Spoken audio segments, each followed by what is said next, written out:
Good evening, everyone, and welcome to the November meeting of Okay. Good evening, everyone, and welcome to the November the 20th. I know it's right here. November 20th, 2023 meeting of the night meeting of the Cumberland County Board of Commissioners. At this time, I'm going to call on Vice Chairman Adams for the invocation. All right.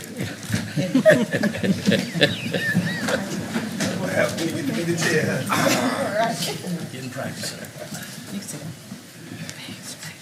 Two things today. If we could just, for a moment of silence, for former First Lady Rosalynn Carter, who passed away, and for Commissioner James West, who was Commissioner in Wake County. If we could just have a moment of silence, please.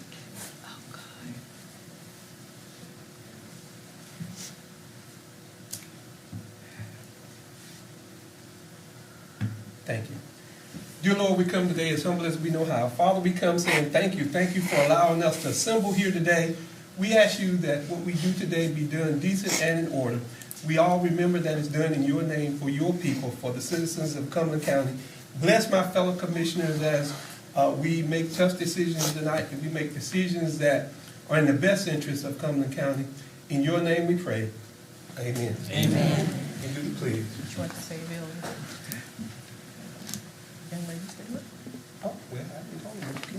Okay, if we could have the Fayetteville Cumberland Youth Council members come up and lead us in our pledge, please. You could go right to the podium, and we'll let you all lead that.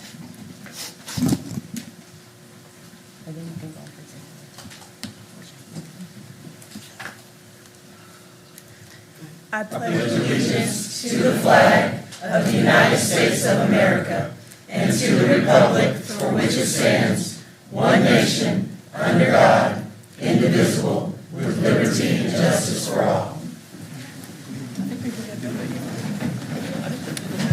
Okay, you all can go there and just, you can stand right at the mic and have a conversation with us.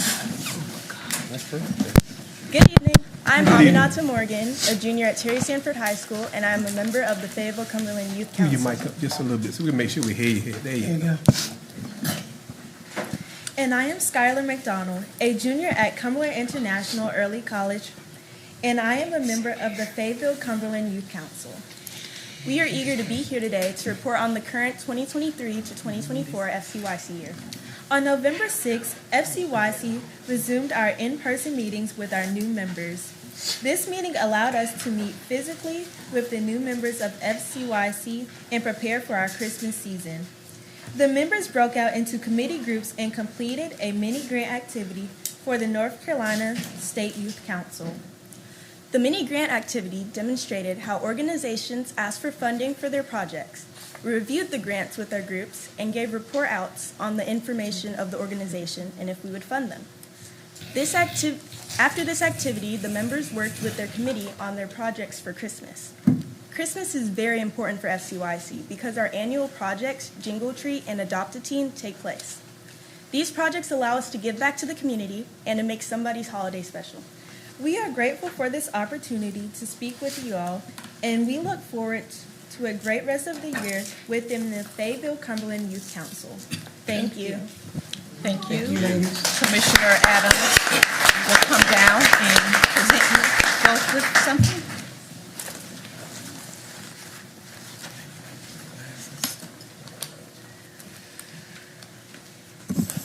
You know, it's kind of ironic that you all talk about the mini grants today, as we have Cumberland Foundation here who does grants throughout this community. I know they're going to talk about Giving Tuesday, but I hope Mayor Holmes talks about all of the money that,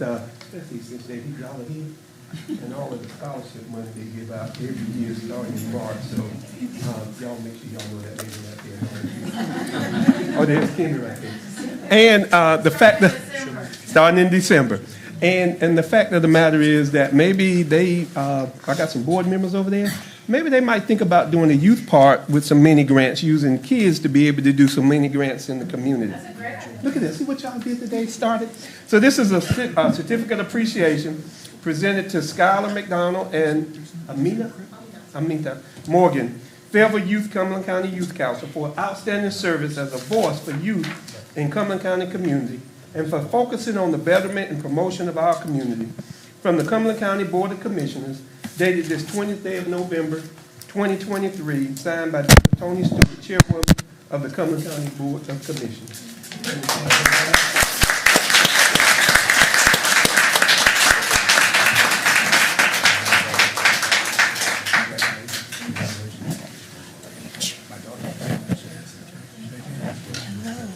Thank you for coming. Thank you for joining us.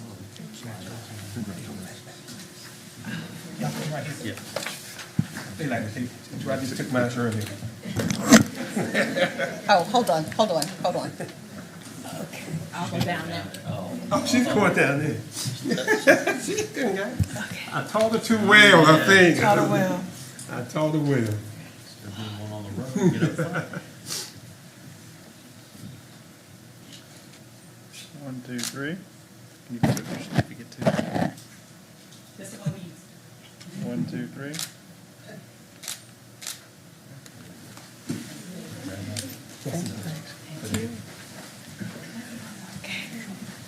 Thank you.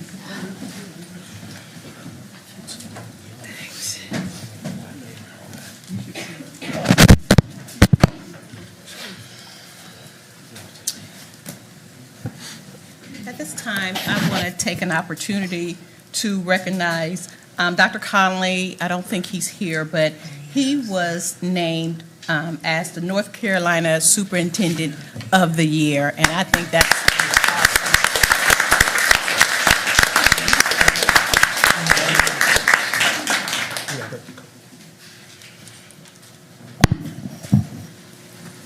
Yeah, Madam Chair, thank you. We're going to do a recognition of Bill Fatback Curtis, who is a native of Cumberland County, and Commissioner Fairclough, who serves in the band and plays. Oh, do you really? Yeah, he plays in the band.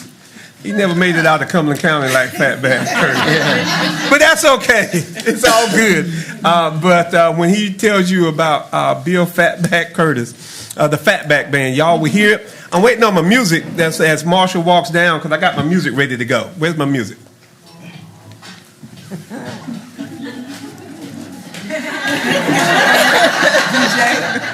I need it a little loud. Where's my music? It's a little low. I heard her walking up, I heard her walking down. Bill, where are you? Come up here, please. There you come.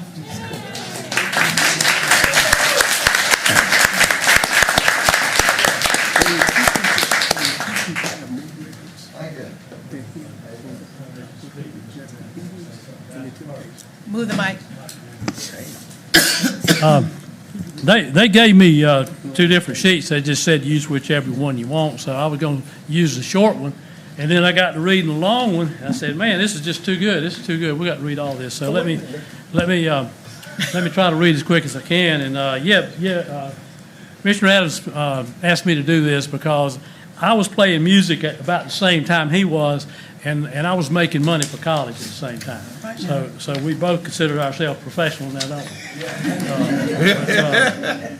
And this reminds me so much. I had the opportunity to induct a colleague of ours, Ray Codrington, into the Fayetteville Music Hall of Fame. I had the privilege of doing that. Ray would always come and sit in when he was in town, and my crew was around here playing somewhere. And then he and I did a jam down at the Arts Council together, just for old time's sake. It's been about 10 years now. And we were going to do it again, and we didn't get around to it. And I regret that. But let me talk about Bill Curtis. This gentleman here was raised right here in our own backyard. He attended E. Smith High School. Y'all heard of that? All right now, there you go. Good things come out. But he was one of 6 musicians who were inducted into the North Carolina Music Hall of Fame. Now that's a big deal. Fab was one thing, but this is the North Carolina Music Hall of Fame. And that happened on October 19th at the Mooresville Performing Arts Center in Iredell County. And that's almost the great state of Charlotte. He was born and raised on Ann Street near the First Presbyterian Church. And in the sometime in the 30s, he don't say that. And in the early 40s, he was the son of a model, beautician, you can tell, and a shoemaker, okay? Now I'm gonna switch over to the long sheet. Bill was born in Fayetteville, and here we go, August 5th, 1932. He studied the keyboards from ages 7 to 10 before switching to drums. Curtis drummed for bands while attending at East Smith High, from which he graduated in 1950. He joined the Army in 1950. Thank you for your service. Where he performed as a drummer with the 33rd Army Band and the 7th Army Special Services Group. Where's the 33rd? In Stuttgart, Germany. Okay.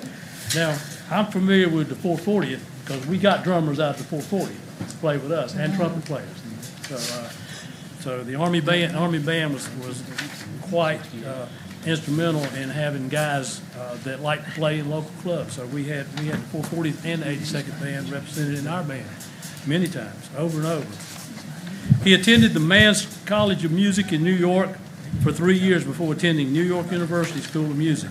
He began playing with artists like Bill Doggett, Paul Williams, King Curtis, Ron Anderson, Clyde McFadder, who we're all very familiar with, and the Apollo Theater House Band that we're all familiar with.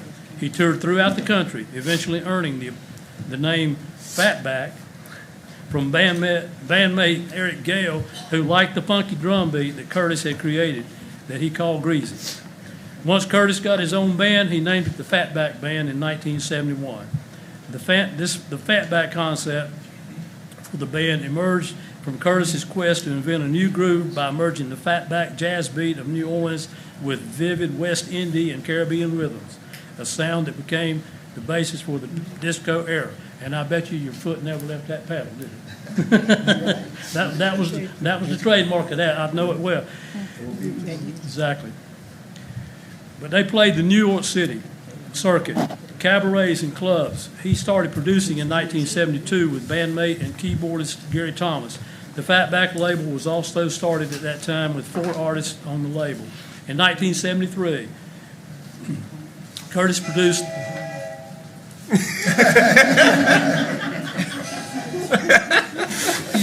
tell him to hold up. Where was I at?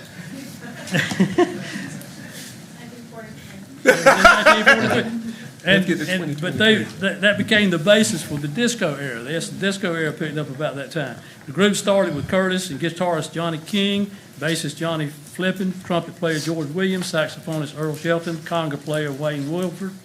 And Curtis added instrumentalists George Adams, Fred Demery, Gary Thomas, and George Victor. They played the New York circuit, and the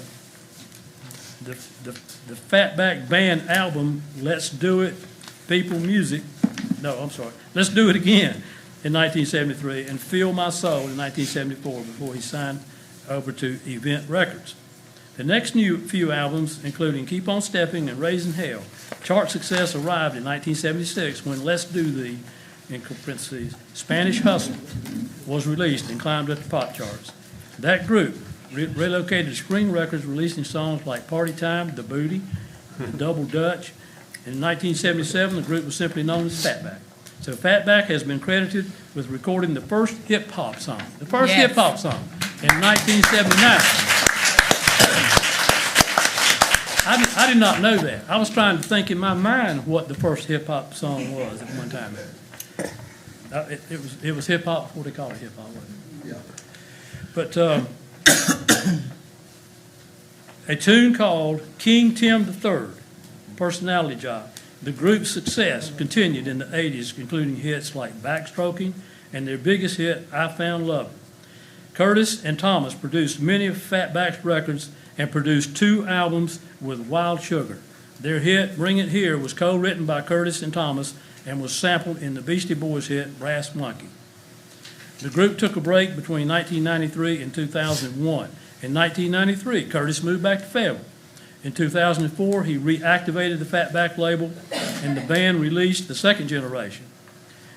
The band has released more than 35 albums of original material infused with everything from jazz, funk, R&B, disco, rap, and soul.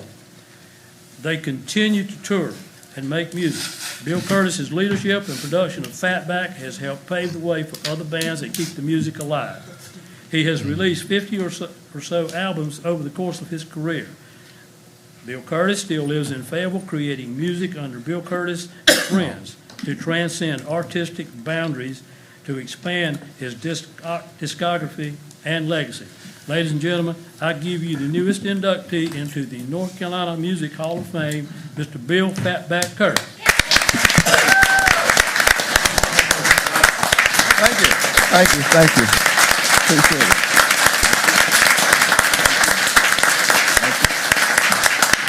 Listen, I really don't know what to say because I'm usually behind drums and I don't be out front talking and doing anything like that. But I would like to show my appreciation to the Board of Commission for recognizing the work we did, because I never dreamed that what I was doing was going to make people happy or it's going to be around this many years. It's been around. Our first record came out about 55 years ago or 60 years ago and still going strong. And they told me when I was doing it, ain't nobody going to listen to this crazy stuff you're doing. He was doing, but it's been a labor of love, and I love it all, and I appreciate the board recognizing my work, and thank you very much. Thank you, Jimmy, for having me to come. I started not to come, but he coached me to come up. This is not my cup of tea. I'm not used to this. I think this is the third award I ever got in my life, so forgive all the yabba I'm doing. So thank you very much.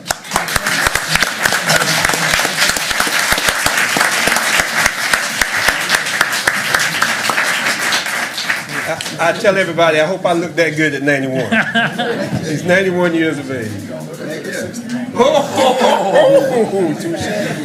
Too late, too late. We in red for a good night.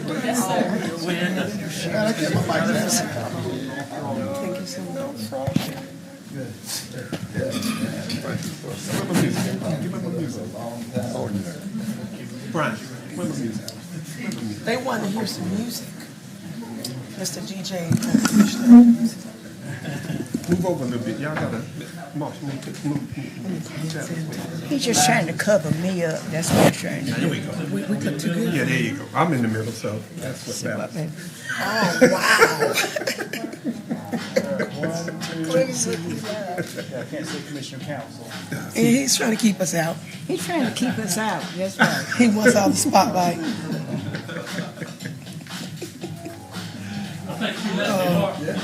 Club and jamming in here today.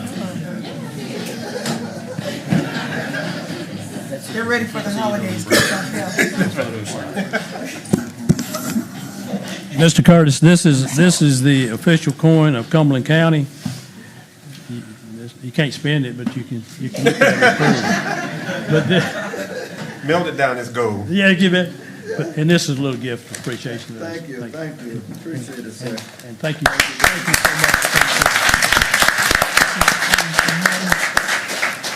I recognize Mr. Curtis also at the opening year for the Crown. I think it was the Performing Arts Center. He was inducted into the Hall of Fame then. So he is still kicking and making music and giving us all something to still smile and dance about. At this time, I will invite Miss Fayetteville, Rachel Townsend, to the podium, please. And I want to recognize her as well as Miss Fayetteville Teen Hayden, and who was unable to be here. So, Miss Townsend, if you could introduce yourself and tell us a little bit about yourself. If you could move the microphone back to you. Good evening, and thank you so much for allowing me to be here today. I am a Fayetteville native, born and raised. I attended Cumberland County Schools, and now I actually work at Fayetteville State University, so Bronco Pride. And I'm blessed to be here today. I had a lovely time at the Miss North Carolina pageant, and I earned another scholarship, and so I'm grateful for that. My social impact initiative, thank you. My social impact initiative is on financial literacy, and one of my key goals, I plan to continue it in the city, is working to build the financial status of Fayetteville and Cumberland County, of course. And one way I think that we could do that is by hosting the Miss North Carolina pageant here whenever our new Performing Arts Center is built. Yes, I think that would be lovely, and I'm sure that the Visitors Bureau would agree that that would be a very lucrative opportunity for our hotel chains and the different people that would come to see the pageant. And so thank y'all so much for making that a possibility, for approving that center to be built. I have a heart for the arts. I'm actually going to have to leave a little early from our meeting to go to my Christmas play rehearsal, but thank y'all so much for having me today, and thank you for all you do for our great county. Thank you.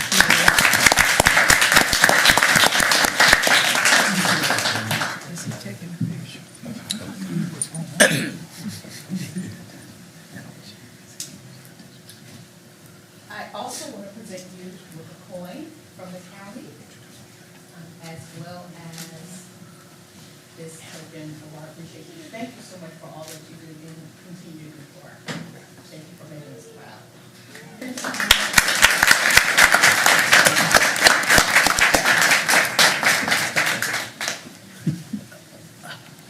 See, she was coming to you, but that's okay.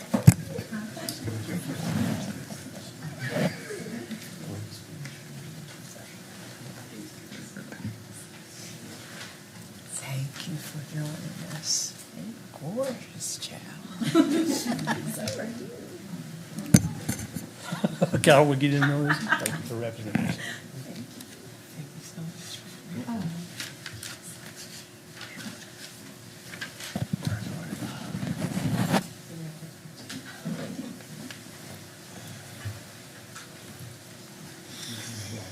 I know she was with you. 1, 2, 3.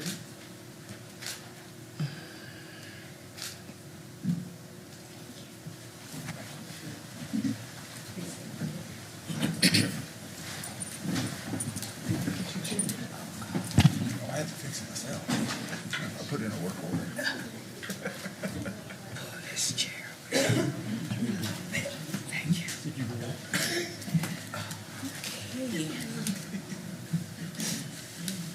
At this time, we will, I should stay down there.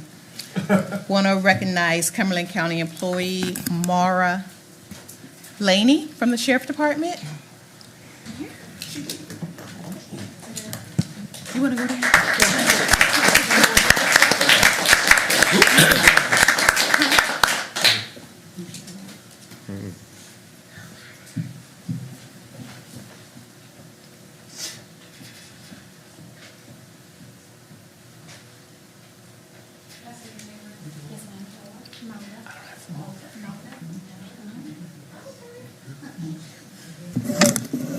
Oh, yeah.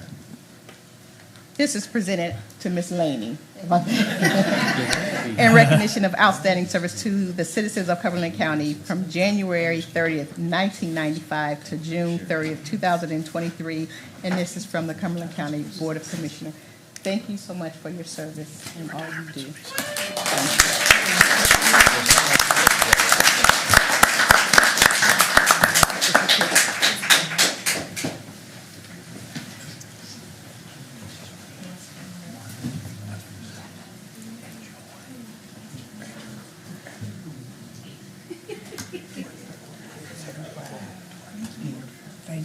Thank you.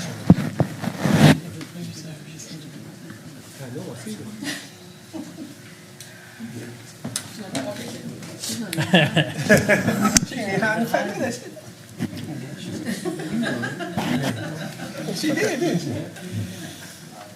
All right, ready? 1, 2, 3. Okay. No,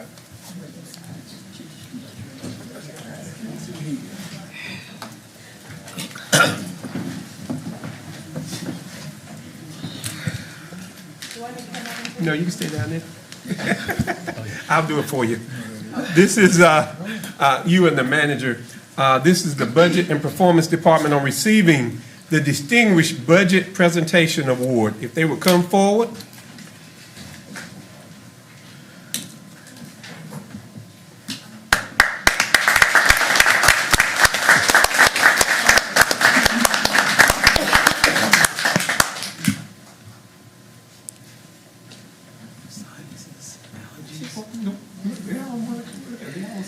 The Cumberland County Budget and Performance Department received this Distinguished Budget Presentation Award from the Government Finance Officers Association for fiscal year 2024. The award represents a significant achievement by the entity. It reflects the commitment of the governing body and staff to meeting the highest principles of governmental budgeting. In order to receive the budget award, the entity has to satisfy nationally recognized guidelines for effective budget presentation. These guidelines are designed to assess how well an entity's budget serves as a policy document, a financial plan, an operation guide, a communication device. Budget documents must be rated proficient in all 4 categories in the 14 mandatory criteria within those categories to receive the award. And you all have done that. Congratulations.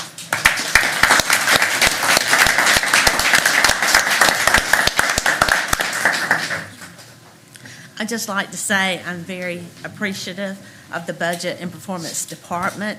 I appreciate the board, and I also appreciate the leadership of our county manager, Mr. Clarence Greer. Thank you again. Thank you. You gotta start with this.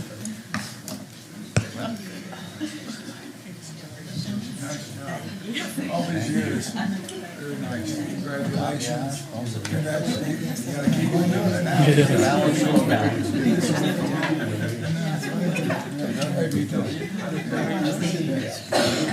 Congratulations, now you get to do it again.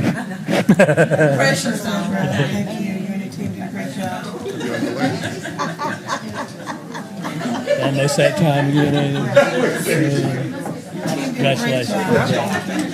Thank you, Ashley. You all did a great job. Great job. Great teamwork. Thank you. Congratulations. Thank you for your great work. Great teamwork. Thank you.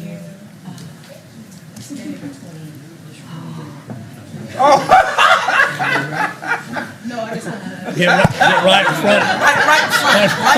Right in front of Glenn. Right in front of Glenn. You know that ain't gonna happen. Just teasing y'all. Y'all don't know how much I get John to take these pictures. Hey, y'all thought I was just doing this. That's cute. Yeah, you can stand in front of me. Oh, here. I'm shorter than I look. She's shorter than she looks. I am. You said you can't see me. I'm not that tall. How do you do that? I'm only 5'6". Commissioner, Mr. Greer, could you move to your, yeah, that one. Ready, 1, 2, 3.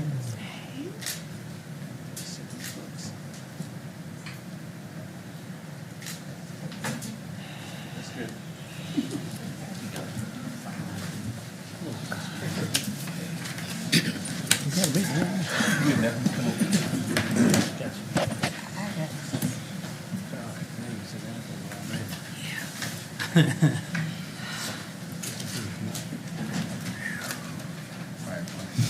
Let's see, where we at? Okay.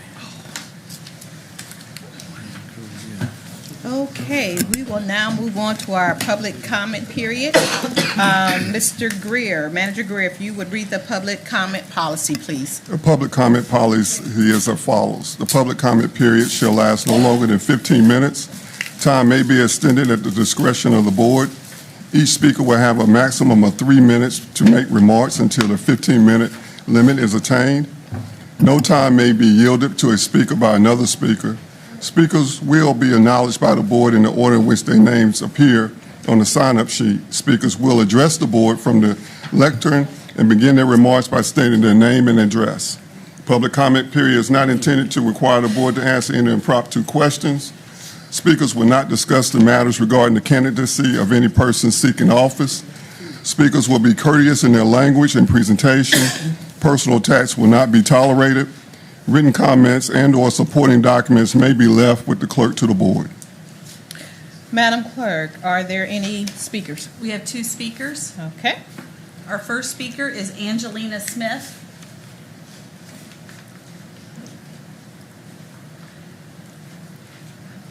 Good evening, Ms. Smith. Good evening. I ask that y'all bear with me. I'm a bit in grief. I'm funeralizing my son, just left Bladen County.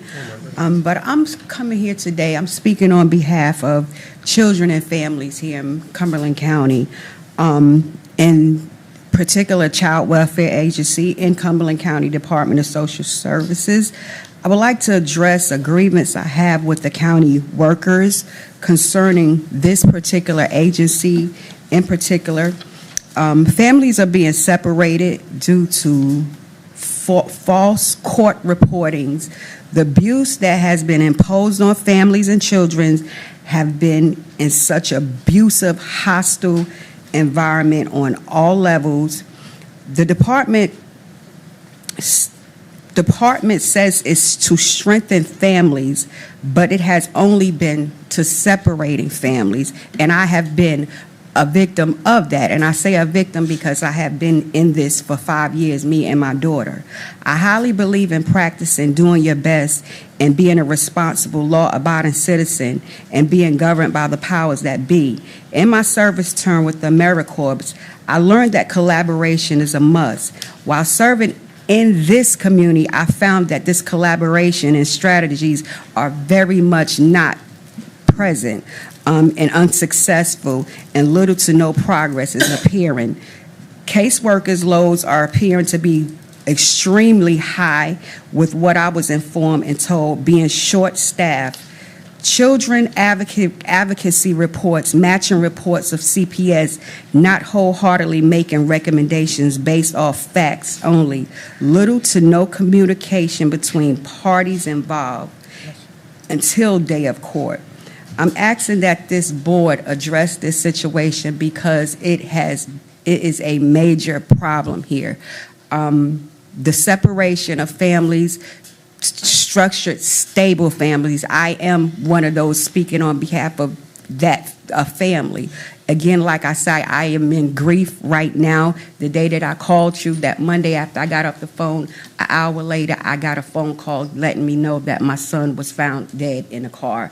So please bear with me while I'm trying to get forth through this and experience, because I have been in a 5-year battle here fighting for my grandchildren. I went through all proper channels of trying to resolve. I've worked with the department to find little to no relief, and I'm just asking for, I need relief for me and my family.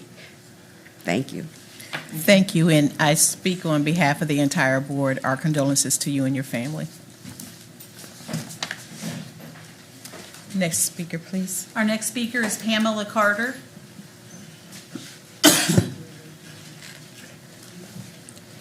Good evening, Ms. Carter. Good evening. I'm speaking tonight on the proposed multi-million-dollar homeless shelter that's y'all want to build in the B Street residential neighborhood. I believe the citizens of Cumberland County need some questions answered before this moves forward. I know I do. Why did the county school board okay this land to be acquired by the county for this project? Why was there no public bid and sale of this valuable land so the taxpayers would get the most money? I'm sure everybody would want the very most money for this valuable land. It's several blocks, just a few, I say a couple, from the upcoming Performance Arts Center we just spoke about that they're building right here at this county courthouse, very close, right here at our downtown district. It's valuable. How large is this facility going to be? How many people will it house at any given time? What are the security plans? Will there be criminal records and background checks? Because we have elderly folks living alone with single women, older women, 90s, children in the neighborhood. Will there be security 24 hours a day, since the facility will operate 24 hours a day, 7 days a week, all year?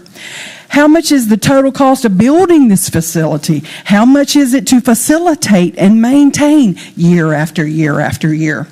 Why didn't the county partner with the city in their recently built homeless center on Person Street, 2 blocks away, in a business district? They didn't build their facility in a residential neighborhood like you're proposing to do. In fact, I think they were told they shouldn't. They were advised that that was a no-no. But for some reason, county commissioners think it's okay. These are questions that should have been answered before we proceeded forward with this a project of this magnitude. The county and the city residents should know fully what we are getting ourselves into. And by we, I mean what you folks are getting us into. Thank you. Thank you, Ms. Carter. Now move on to we'll close the public hearing. Public comment form. And there are no more speakers, correct? No, ma'am. Okay, thank you. We will now move on to the approval of the agenda. Manager Greer, are there any changes to the agenda? There are no changes to the agenda, Madam Chairwoman. Thank you. If I Move can for get- approval. Second. It's been moved and properly second. All those in favor? Unanimous. Oh. And now we will move on to the presentations. I will call on County Manager Greer to introduce the item and the presenter. The first presentation is the Cumberland County Foundation presentation. This was requested by Vice Chairman Adams, and come on up and. Come on, if you like. Thank you. This is Mary Holmes, who is, I guess I'll call you the CEO of the Cumberland Community Foundation. She has 2 of her board members here. I think the chair of the board and Judge Kiva, retired district court judge here, and our Giving Tuesday team that is here. I asked Ms. Holmes to come, and she's going to talk about Giving Tuesday, because Giving Tuesday is just important to this community and what can happen. And so everybody, when y'all listen to this, y'all take out your pencil and paper so y'all can make sure y'all give from now to next week. That's the very important thing. But I hope she's going to tell us the impact that Community Foundation has on this community, but also about this community, what a giving community it is. We are not Wake County, we are not Mecklenburg County, but I hope she's going to tell you, because I've looked over it over the years, that on par, we give more than those based upon our income level and what we have here in this community.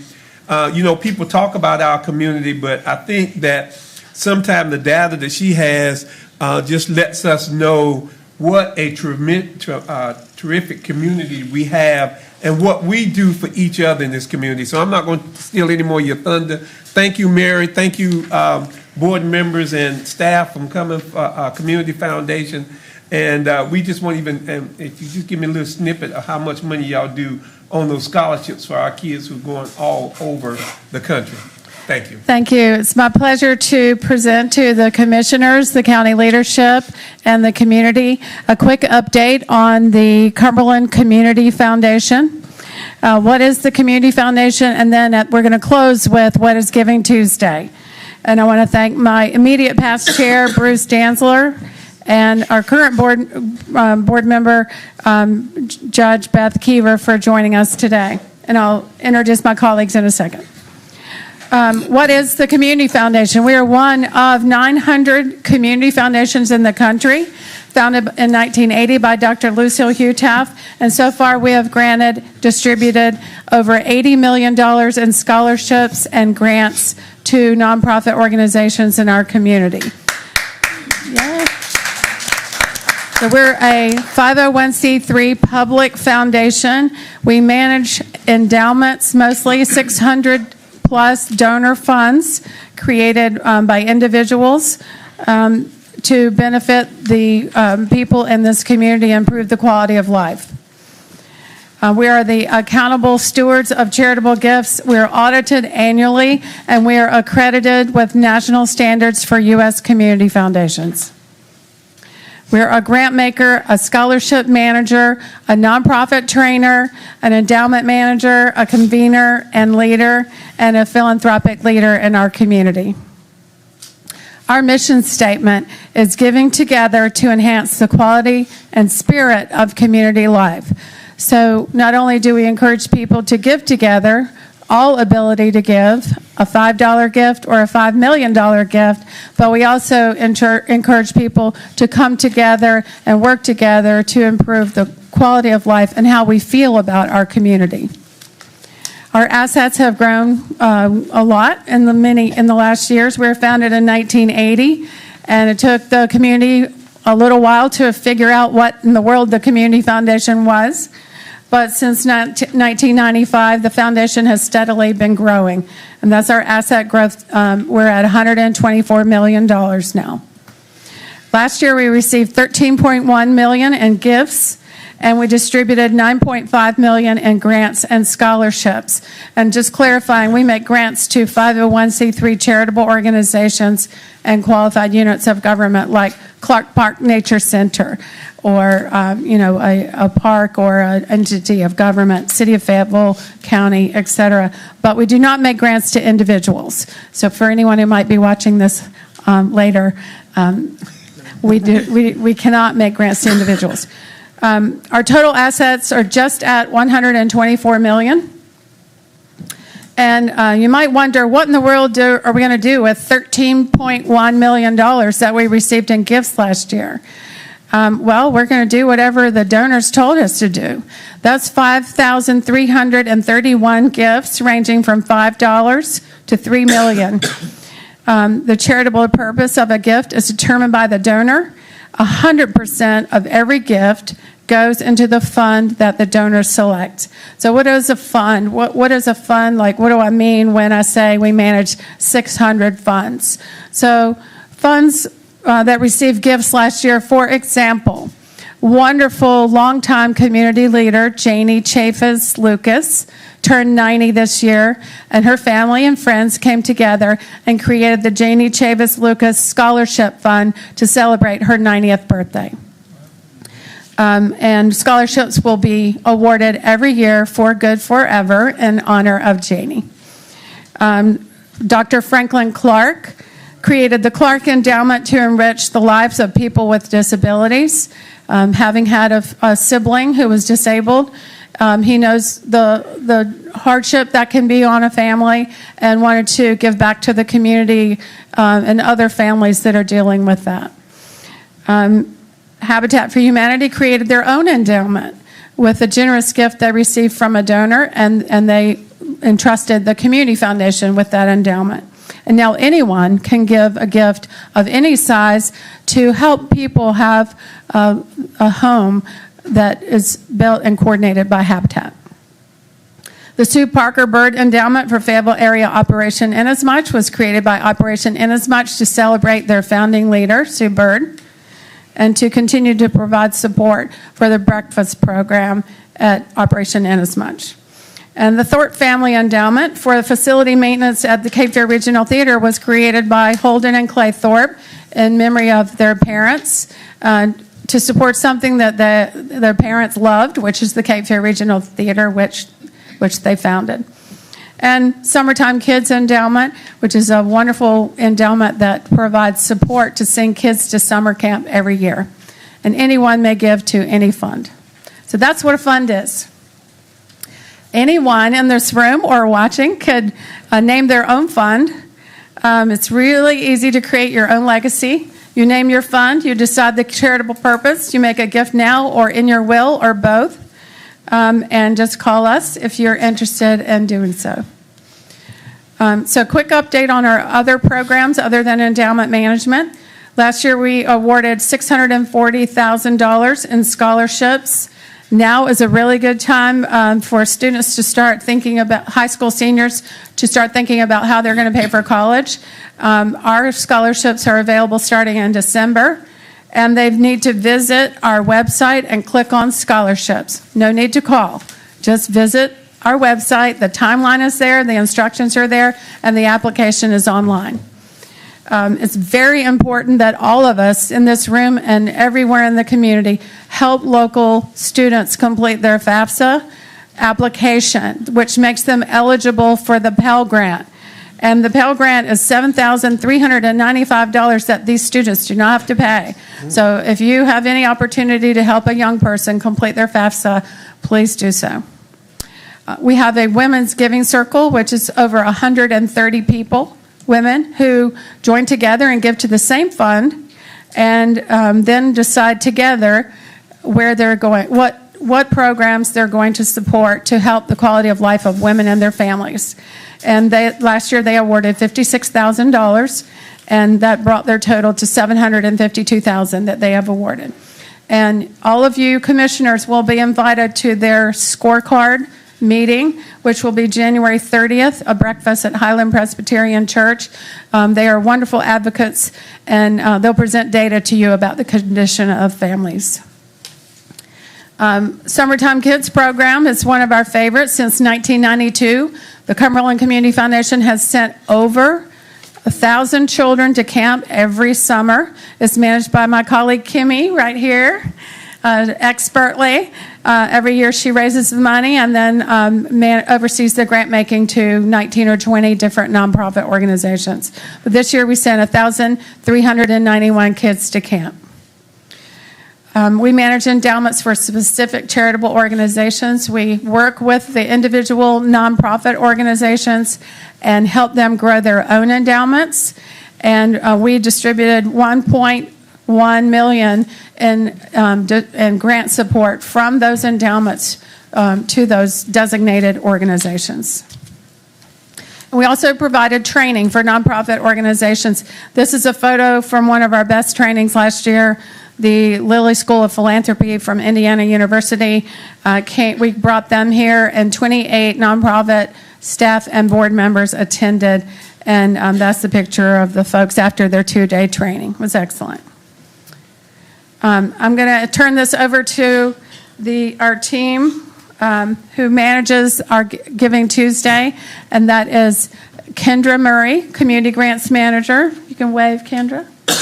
And Kimmy Nettles, Program Manager. And then Maddie is going to close us out. Maddie Kellogg is going to close us out and do a presentation about Giving Tuesday. Thank you so much for having me, and thank you, Mary. I am the Donor Services Manager at Cumberland Community Foundation, so I'm going to quickly tell you about one of our favorite programs, especially this time of year, Giving Tuesday. Okay, so Giving Tuesday started in 2012 as a global movement to inspire generosity and kindness on the Tuesday following Thanksgiving. This year, that is November 28th, so it's actually next Tuesday. And in 2020, the Community Foundation noticed that our local nonprofits were not taking part in Giving Tuesday. They weren't running their own Giving Tuesday campaigns. Charitable dollars were actually leaving Cumberland County. During Giving Tuesday, national nonprofits were fundraising. And so, again, charitable dollars were leaving this county. And so we wanted those charitable dollars to stay here during Giving Tuesday. We wanted our donors to know that they can give to local organizations. So we started the Giving Tuesday campaign, invited nonprofits to participate with us, and offered matching funds. So last year, you can see we distributed $2.4 million to our local nonprofits. That was 76 nonprofits last year. $1.8 million raised for nonprofits, and then we added on $575,000 in matching funds last year. So that's $2.4 million that stayed right here in Cumberland County to support our local nonprofits.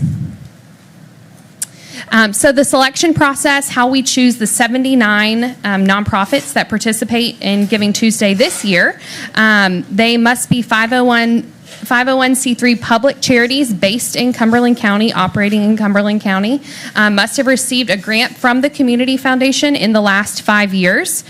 They submitted an application by the deadline, and we had 87 nonprofits that were invited this year to participate, and 79 are participating. So finally, this year's Giving Tuesday campaign runs November 20th today until next Wednesday, November 29th. So we have $550,000 in matching funds this year. We're really excited. Big thank you to our matching donors who made this match possible. So any gift that you give to any of our 79 nonprofits during this giving window, that is again today through next Wednesday, the 29th, will be amplified by our matching funds and will stay right here in Cumberland County to make Cumberland County a better place for all. Can I ask a question right quick? Because Commissioner Key's down here, he's thinking about how much to give. Is there a max on the match? So if he gives that $550, is that the whole match? Okay, great question. So it's not a dollar for dollar match. It's a proportionate match. Yes, good question. Yes, sir. I have a quick one. If you could go back to the screen, you have to have received something from Cumberland Community Foundation within the prior 5 years.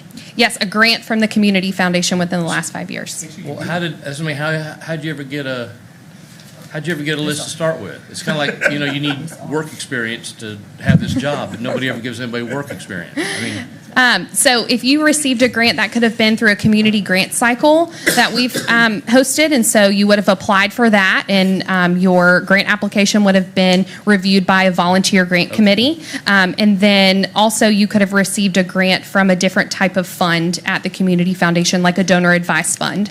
So that means that a donor would have known your organization and trusted your organization enough to give a grant from their donor advice fund.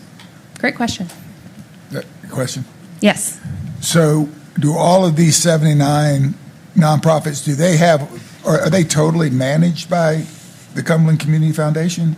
No, definitely not. They are Okay. separate 501c3s from the Community Foundation. But you do manage some of them. Do you manage any of them?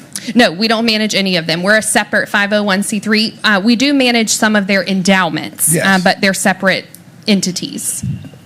Okay, thank you. Mm-hmm. So, lastly, if you are interested in giving to the Giving Tuesday campaign, you can certainly make a gift on our website. That is cumberlandcf.org. You'll see a big donate button on the homepage.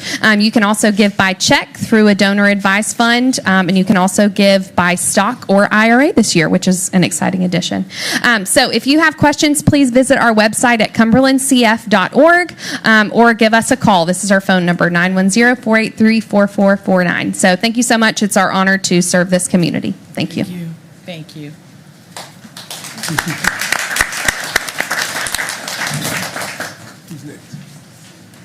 Anybody next? No. She said she did. Okay. So, Madam Chair and Commissioners, it just shows you the amount of work that they put in for this community. Shows you the level of giving in this community. And so I encourage everybody, start it today. It's Giving Tuesday. We all got ours up here. And I mean, I always say that there are things that government doesn't do and doesn't do well. That's where nonprofits and people from the community step in and help and do some of that. And so I think it's important for us to be able to touch those nonprofits to be able to do that. Thank you, Cumberland Foundation. Thank you for the board. And I think you do an awesome job. And we should hear this about every year. Thank you. Thank you. Thank you. We will now move on to the consent agenda. Are there any changes to the consent agenda? No, Madam Chairwoman, there's no changes to the consent agenda. Okay, if I can get a motion. Move to approve the consent agenda as presented. It's been moved and properly second. All those in favor? Unanimous.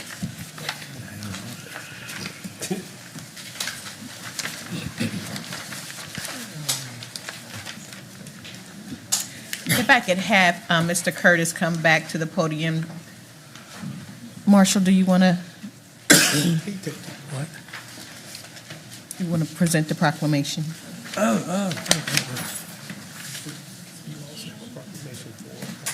Okay. Giving Tuesday, too. I got it, Marshall. Okay. I'm sorry. They didn't show me. Sorry about that.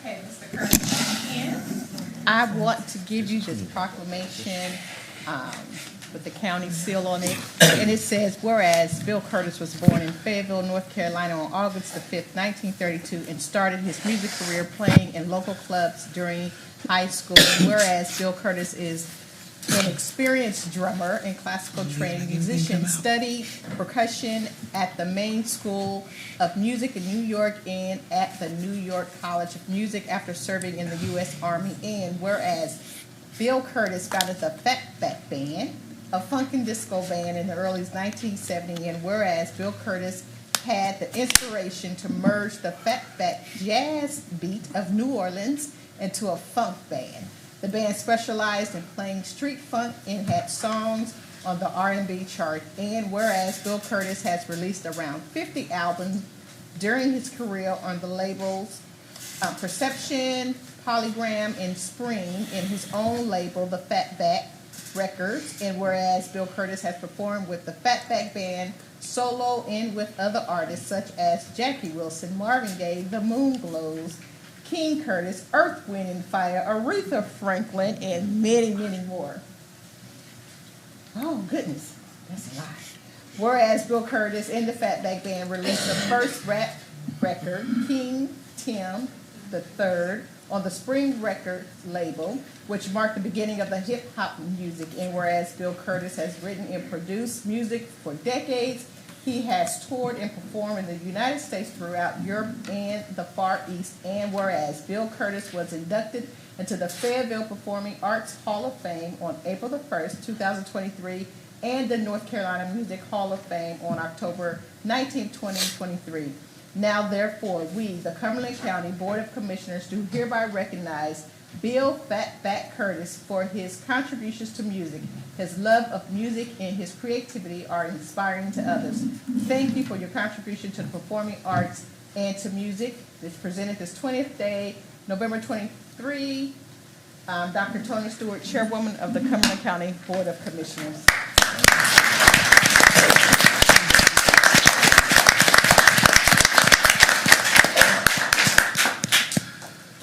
You can just do it right there. Yes, you do. No, you just get the picture right there with her, with the pretty lady right there. But they get me in the background still. Just turn around.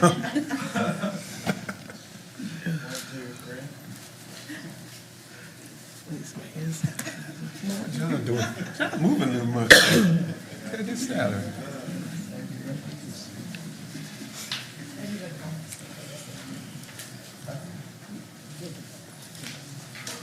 And now I will call on Cumberland County Foundation, a representative or everybody. For your proclamation. It's a proclamation as well.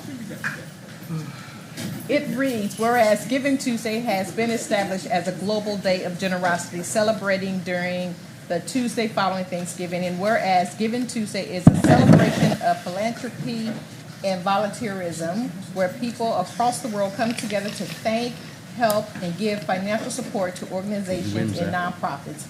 It is a day for citizens to work together, show commitment, rally for favorite causes, build a strong community, and think of others.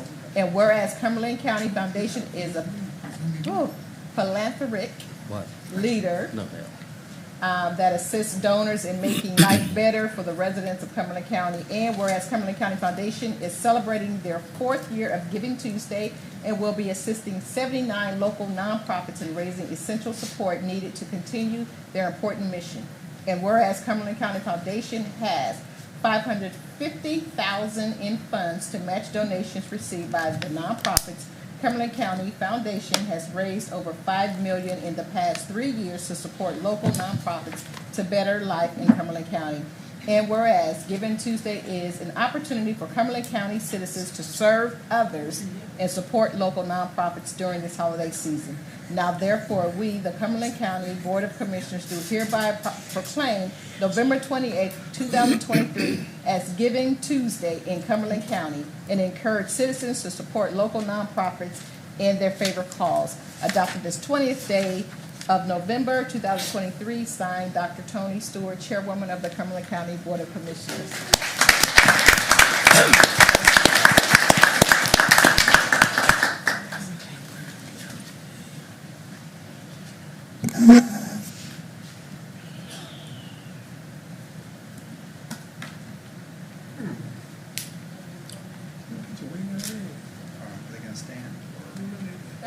No, you're good. He's already taken 12. Yeah, I took mine earlier.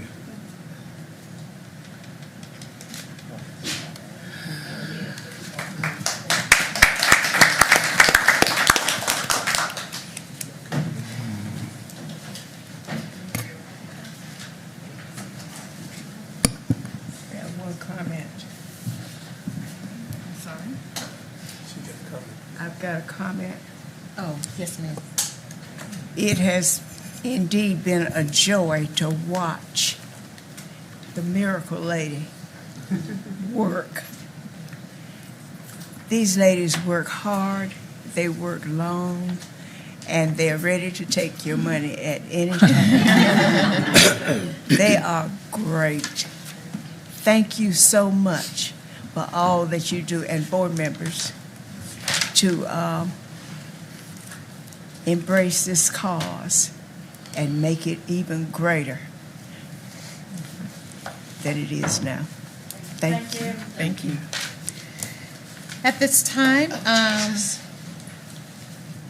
we will go into our public hearing. Manager Greer. Yes, the public hearing time policy limit, arguments by the proponents and opponents shall be limited to a maximum of 10 minutes for each side. If there's no group representative, each speaker shall be allotted a maximum of 3 minutes until the 10-minute time limit is obtained. Rebuttals will only be permitted at the discretion of the chairwoman with a maximum of 1 3-minute presentation by each side. We currently have 4 rezoning cases tonight.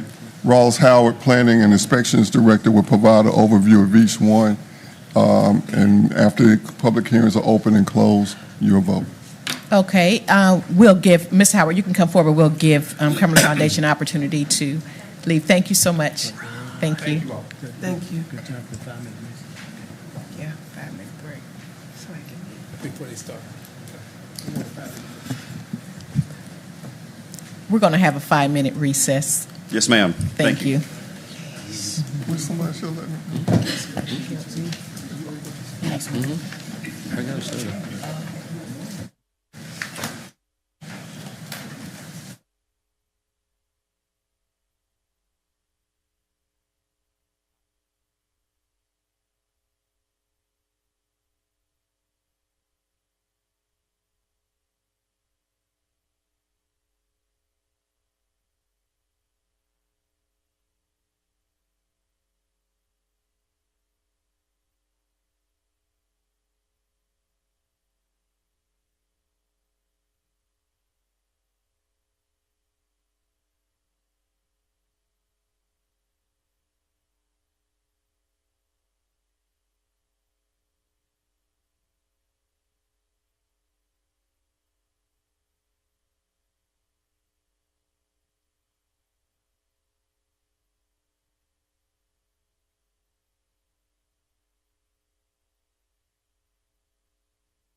Welcome back, everyone. Thank you for allowing us to have that brief break. Commissioner Council had some things to attend to. So that being said, we'll now move on. Mr. Howard. Thank you very much. Good evening, Commissioners. The first case that I have for you this evening is case ZON 23-0022. Just to go ahead and get started here, so you can see by the location map where this case is located, pretty much just north of Spring Lake, right on the Harnett line. So the applicant owner is Stuart and Roberta Lewis. The agent is MAP Surveying. The request is to go from C1P local business to C2P plan service and retail, strictly just for the little red crosshatched area that you see on the corner. This is the corner of East Manchester Road and Lillington Highway. Some of y'all might remember this case. We had it about a year ago. At that particular time, the applicant had come in with the entire tract, and at that time, this board actually had suggested that it go back as a conditional zoning request. I think from what I recall, there were some concerns about the size of the track and the proximity next to the homes and so forth. So we, of course, tried to work with the applicant for them to bring back a conditional zoning request at that time. Of course, that was a year ago. We've been working with them ever since. And so just recently, we had also, the applicant had come back again and said that they have decided that they just want to rezone just the small portion up here on the corner. It's a conventional zoning. It's not going to conditional, so there are no conditions on this case at this time. So they have pretty much taken the request and just truncated it down to a small little portion right on the hard corner of the site that you see there crosshatched. So the intent is for a small engine repair. There's currently a business that's operating there. I know there's a number of code issues that are associated with that use. The fire marshal has been dealing in the building inspections, have been dealing with trying to bring the building up to code. This is just one step in a series of things trying to be able to bring that up to code so he can operate. So the acreage is about just a little over an acre on the corners, as stated before.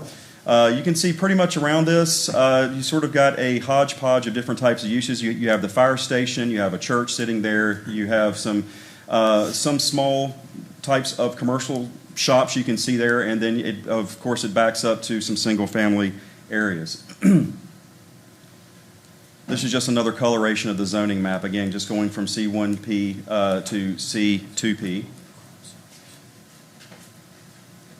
There is a water line there. It is serviced by Spring Lake Water, but there is no sewer on the site. There are no septic permits that we have found in our files for the site, so upon approval, the applicant would have to go through the septic approval process in order to get a septic system on the site.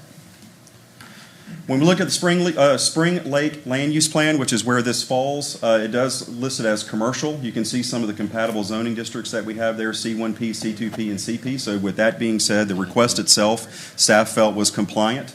If you look at the policies, it does list some areas where it's encouraged where this types of commercial should be listed, which you can read there.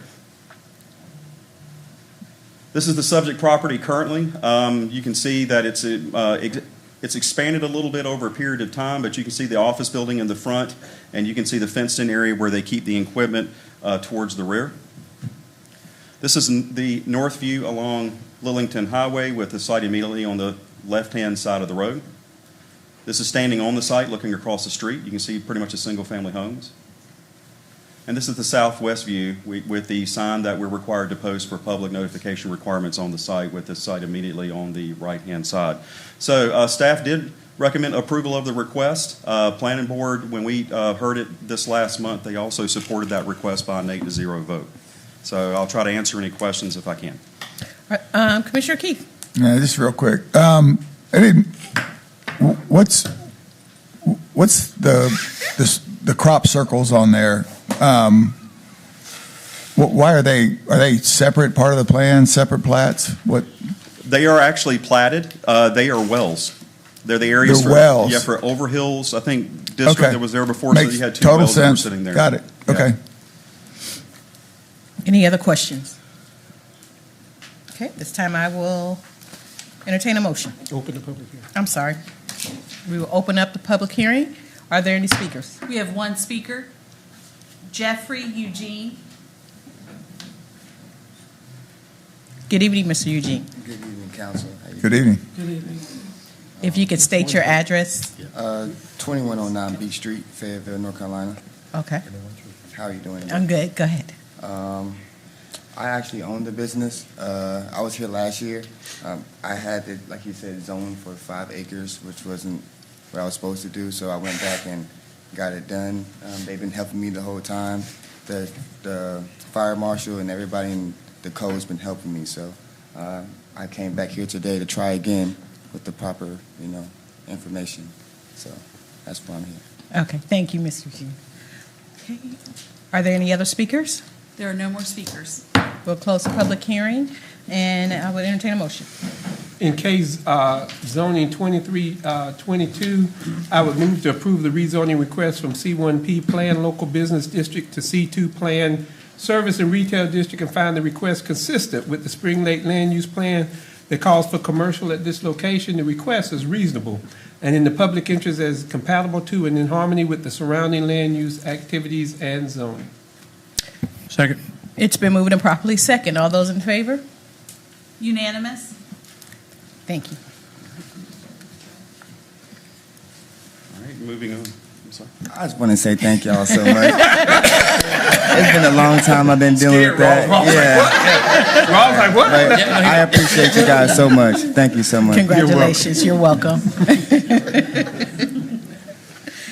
We'll now move on to zoning case 230023. Thank you very much, Madam Chairman. So as you can see by this map, we have another case that sits out on the county's periphery. This is up just past Falcon. You can see as it sits up Dunn Road with the red star that's highlighted up on the map. The applicant is Connor and David Knudsen. The agent is also Mr. Connor Knudsen. The request is to go from M1P Plan Light Industrial / Conditional Use District and A1 to just a straight A1 district. So essentially what this is just essentially correcting a split zoning case on a piece of property. The intent is, as it stated, the acreage is 2 acres, which is the minimum required for an A1 zoning district. So they want to essentially clean up the zoning on the lot in order to put a single family home on there.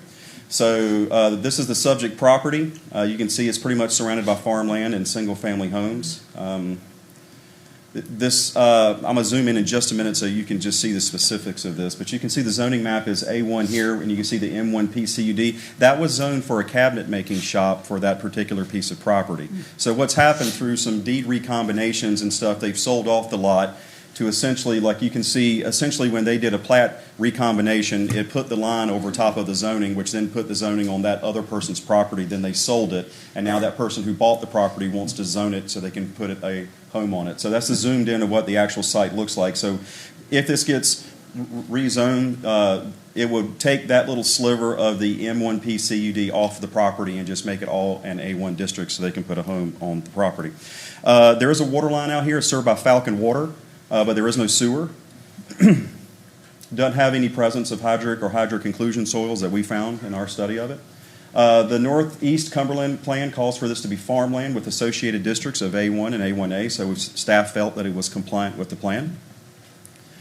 This is the subject property. As you can see here, you can see the sign that's out front that's required for public notice. But you can see the little road that runs here, and it runs around to the back. If you look, and I know that Keith and Booth are looking this way, and you're looking this way. I'm going to try to be able to do this. But you can see the road kind of cuts back in the back, and they had a shop that was back here that has been torn down. So it's all flat and vacant right now. There's nothing constructed on the property. This is the south view on Dunn Road with the site immediately on the left-hand side. This is the west view looking immediately across the street. And this is the north view with the site immediately on the right-hand side. So staff had recommended approval of the request. When we took this last month to the planning board, they also supported that as well by an 8-0 vote. I'll try to answer any questions that you have. Well, we will open up the public hearing. Are there any speakers? There are no speakers. We will close the public hearing. Any questions? I will entertain a motion. I move to approve the rezoning request for AL Agricultural District and MIP CUT Plan Light Industrial Conditional Use District to A1, excuse me, my sign says Agricultural District and find the request consistent with the Vision Northeast Land Use Plan, which called for farmland at this location. The request is reasonable and is in the public interest, and it is compatible to and in harmony with the surrounding land use activities in town. Is there a second? Second. It's been moved and properly second. All those in favor? Unanimous. Thank you. We will now move on to zoning case 230024. Yes, ma'am. This is case ZON 23-0024. Again, sitting on the periphery of the county, but this time on the southwestern part of the county down towards the county line. You can see hatched by the red star down there where this is located. The applicant and the owner is J.F. Johnson Family Farms, LLC. The agent is Maps Surveying Incorporated. The request, as you can see, that's highlighted in red, you may not be able to see the A1, but it's two little slivers of property that are right there, right there, back up to the subdivision, and then R40 going all to R20. The intent is for a single-family subdivision for about 13.16 acres. This is the subject property. As you can see, it kind of backs up to a number of half-acre lots that are along the Rufus Johnson Road that you can see here. All of those lots that I wanted to point out was a previously approved zero lot line subdivision that allowed 20,000 square foot lots in the A1 district at that time. Obviously, we don't allow that type of development anymore, but at that particular time, that subdivision was permitted, and then this is also another zero lot line subdivision that just sits up here just north of that. A little bit more clarity with coloration on the zoning map. You can see, as I stated before, this is R40 and this is the A1. You can see pretty much surrounded by R40, R40A, and A1. There's no real R20 or RR in the area, but there are half-acre lots that were part of, as I said before, the zero lot line subdivision that was approved when we were allowing those types of subdivisions. This sits in the South Point Water District. So I did want to touch on some of the utilities a little bit because it was talked about at the planning board meeting, but I wanted to expand upon it. There were some things that were brought out at the meeting that I wanted to make sure after talking with utilities that the board had the most accurate information regarding utilities out there. So this map is a little bit outdated that we had in our GIS system. So of course planning staff is going to work with the map that we have available at that particular time. But the water line is owned by the county, but it's Bladen County Water that is going through that line, right? So I think after the meeting there were some concerns about water quality and quantity that I was going to go into just a little bit after talking just, like with engineering. But the line has been extended down to serve these lots and goes to right about here somewhere. So there are taps that are out there after talking with the utility division for these homes that are out there now. Any subdivision that gets built here would be required to have the utilities extended or that water line extended into there by our subdivision ordinance, all right? So after I did get a chance to speak with Miss Amy Hall in the utilities division, who had stated to us that there was a letter that was given in September, actually included that in your packet, of the allocation that Bladen County had allocated for the water for this particular area. So the impression that I got from talking with utilities was that Bladen County had stated that they were not going to give or increase their capacity for the amount of water in the lines for this. So what has happened is the engineering department has now had to allocate for everybody that's on that road right now, that for what's there, we had to allocate for what's there given the capacity that Bladen County is telling us that they're going to put through those lines that we have. So that's what we've said. Wait a minute, so what does that mean? So that means that each one of these lots right now, or each one of these lots that you see on here, is my understanding that has a specific allocation for the amount of development that can go on those particular pieces of property if they're going to be hooked up to the water line. So we rezone this, then what happens? Well, I was actually going to get to that. Okay. Yeah. So From what I understand, the applicant, I believe, had a subdivision that's set up in this area of the county. There was a reallocation of what was allowed there down to this particular part, and so the letter that was included in your packet had stated that they're entitled for 15 lots to be hooked up to water. So so they're entitled to 15 lots, which is what the entitlement is if you think about it right now. As I stated before, they are allowed, if they have 13 acres and there are 40, they're entitled to about 14 lots, up to 15 lots right now with the current entitlement. After talking with engineering again, that if that density was to double to 30 lots, you would have a situation where you would have half the subdivision would potentially be on water lines, the other half would be on wells and septic. So that's at least what I was hearing from engineering, a few days ago after talking with them. So, and I know there was a quality issue as well. One moment, too, so. Mr. Harper. I got some Commissioner questions. Yeah. Okay, so Rawls, this is where I was going to ask this question before you even started going down this road. When this pipe was put in there, it had capacity, right? It sounds to me like it had capacity. And we should all know that, growth follows water, development follows sewer, and so we had water and growth is coming. But was the planning just for what was out there at that time when we negotiated with Blade and Water? Because I think what you were saying, and if clarify if I'm not right, is if we keep developing out there, we're going to run out of capacity.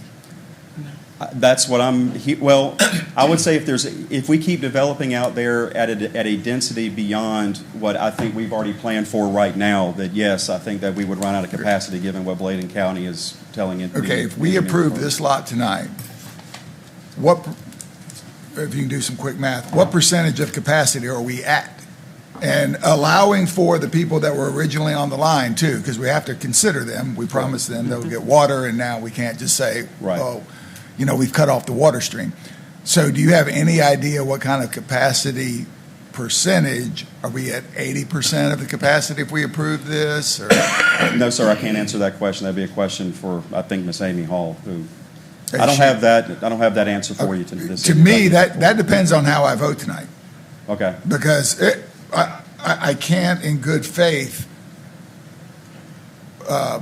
allow for new development when it possibly would overextend the ability to have public water. But that's something I'd like to know. Thank you. Commissioner Fairclough.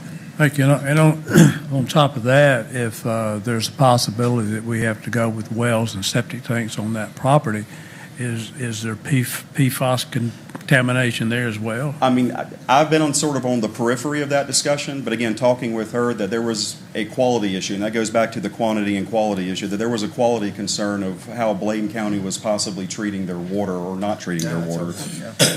So, I think to straight answer your question, Commissioner, I think there was a concern about PFAS that was brought up during the whole consideration of all the water availability out there.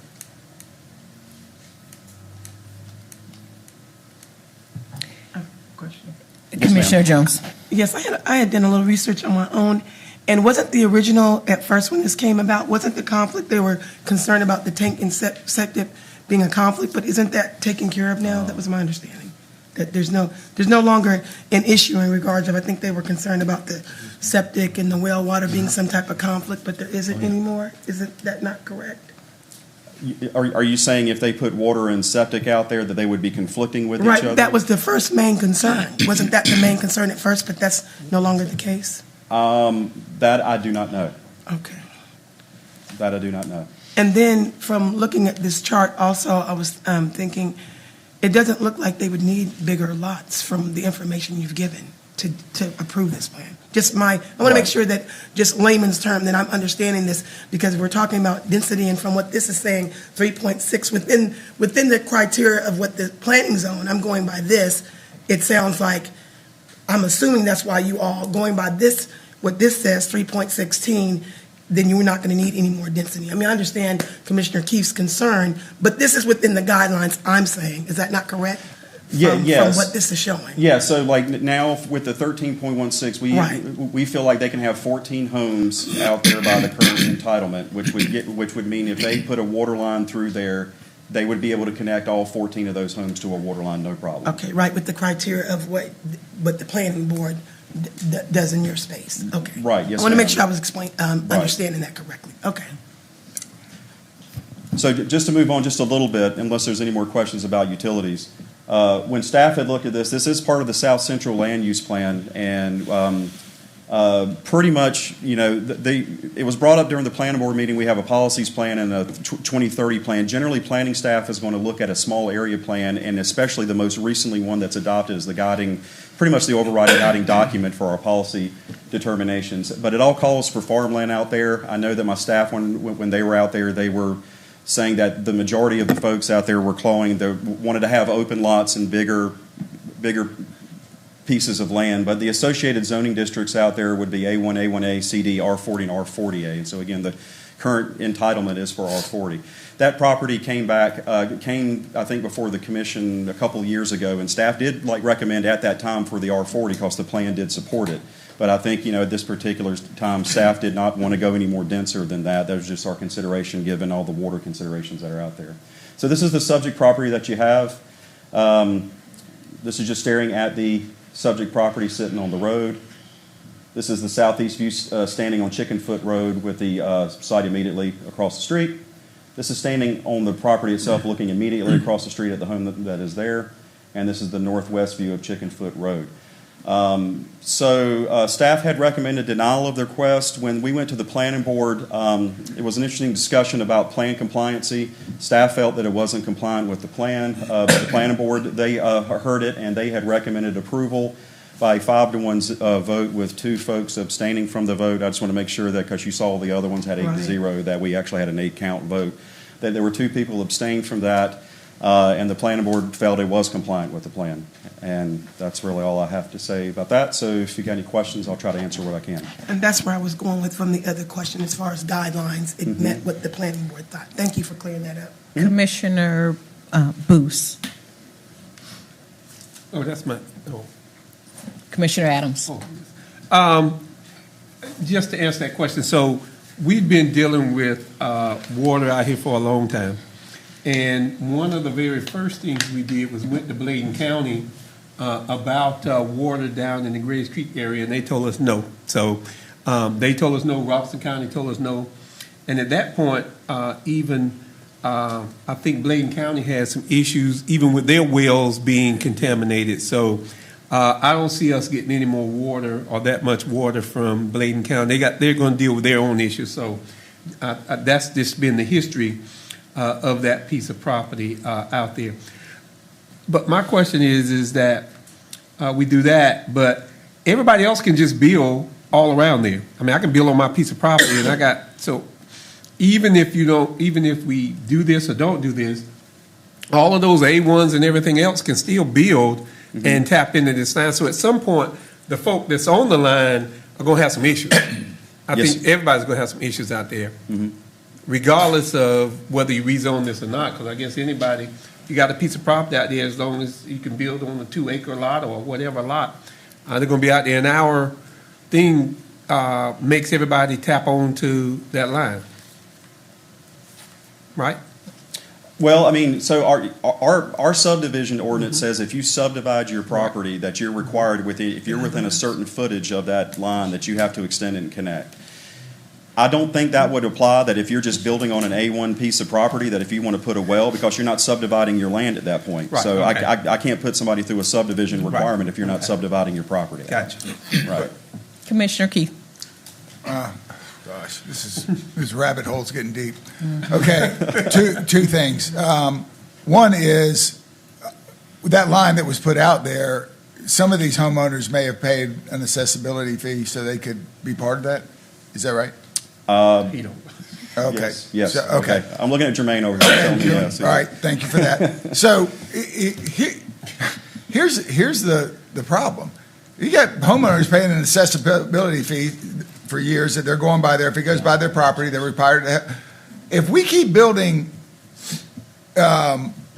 before they get to those places, you're going to have people that have been paying for public water, and our lines won't have the capacity to do that over time. I mean, we've got to have some strategic growth that goes out there to handle, or you got to be willing to invest in larger lines with more water coming from Bladen County. I mean, there's only so much water that's going to be able to come out there. Now, it may be within the guidelines, but are we taking into future consideration of people that are already in there right now? Today's guidelines, yes, but we have to plan for the future.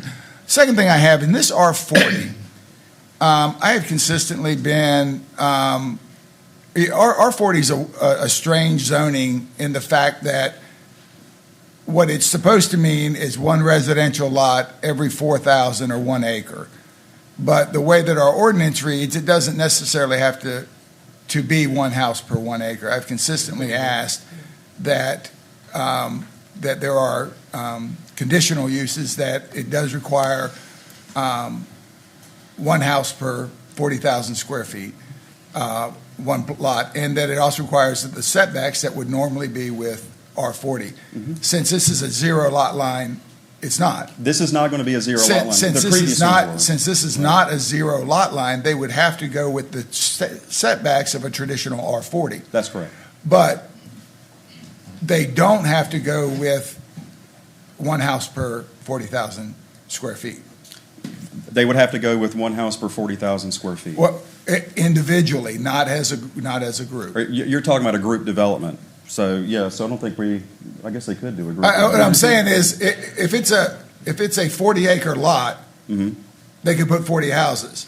But in traditional R40, they could actually put those 40 houses on 20 acres. Yes. Yes. There would be some stipulations for, I should say, massing on the property, but yes. Right, and that's why I like the setbacks, because that restricts that to some degree. Yes, sir. Okay, so. I'm sorry, go ahead. So I want to clarify that. Is the request, is there any diagram right now of what the development would look like? No. Okay. All right, thank you. Commissioner Booth. What is that major intersection? What are the roads down there coming down to that final little point right there? So that's going to be Chickenfoot Road. Okay. And I want to say, is that the county line? The county line? Rufus Johnson. No, I'm Rufus sorry. Johnson. Yeah, it's Rufus Johnson. That's correct.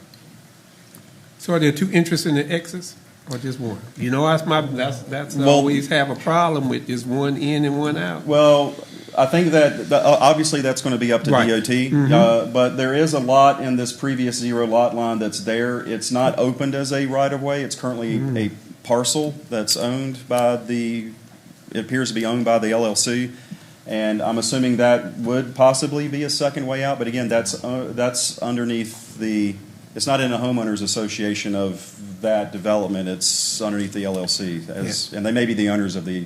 Maybe because I've been out. through too many hurricanes, but one way in and one way out is always a problem with me. Yes, sir. Always. It's happened too many places in this community. Yes, sir. It looks like we're back at, for me, having water issues. Hit your button. Having water issues, and although they have water, but ultimately we're going to end up right back with a water issue at some point. And I understand all the water is bad now, so I'm not even looking at anybody to have any good water. But I have an issue with sooner or later your water is going to be, a part of, the Camorras disaster. Madam Chair, I think it's time we hear from the speakers. One moment, sir. Commissioner Jones? Well, that's okay. Are you shutting me up? How many houses, again, did you say could be on there that the developers are looking at? Possibility, like, for the future?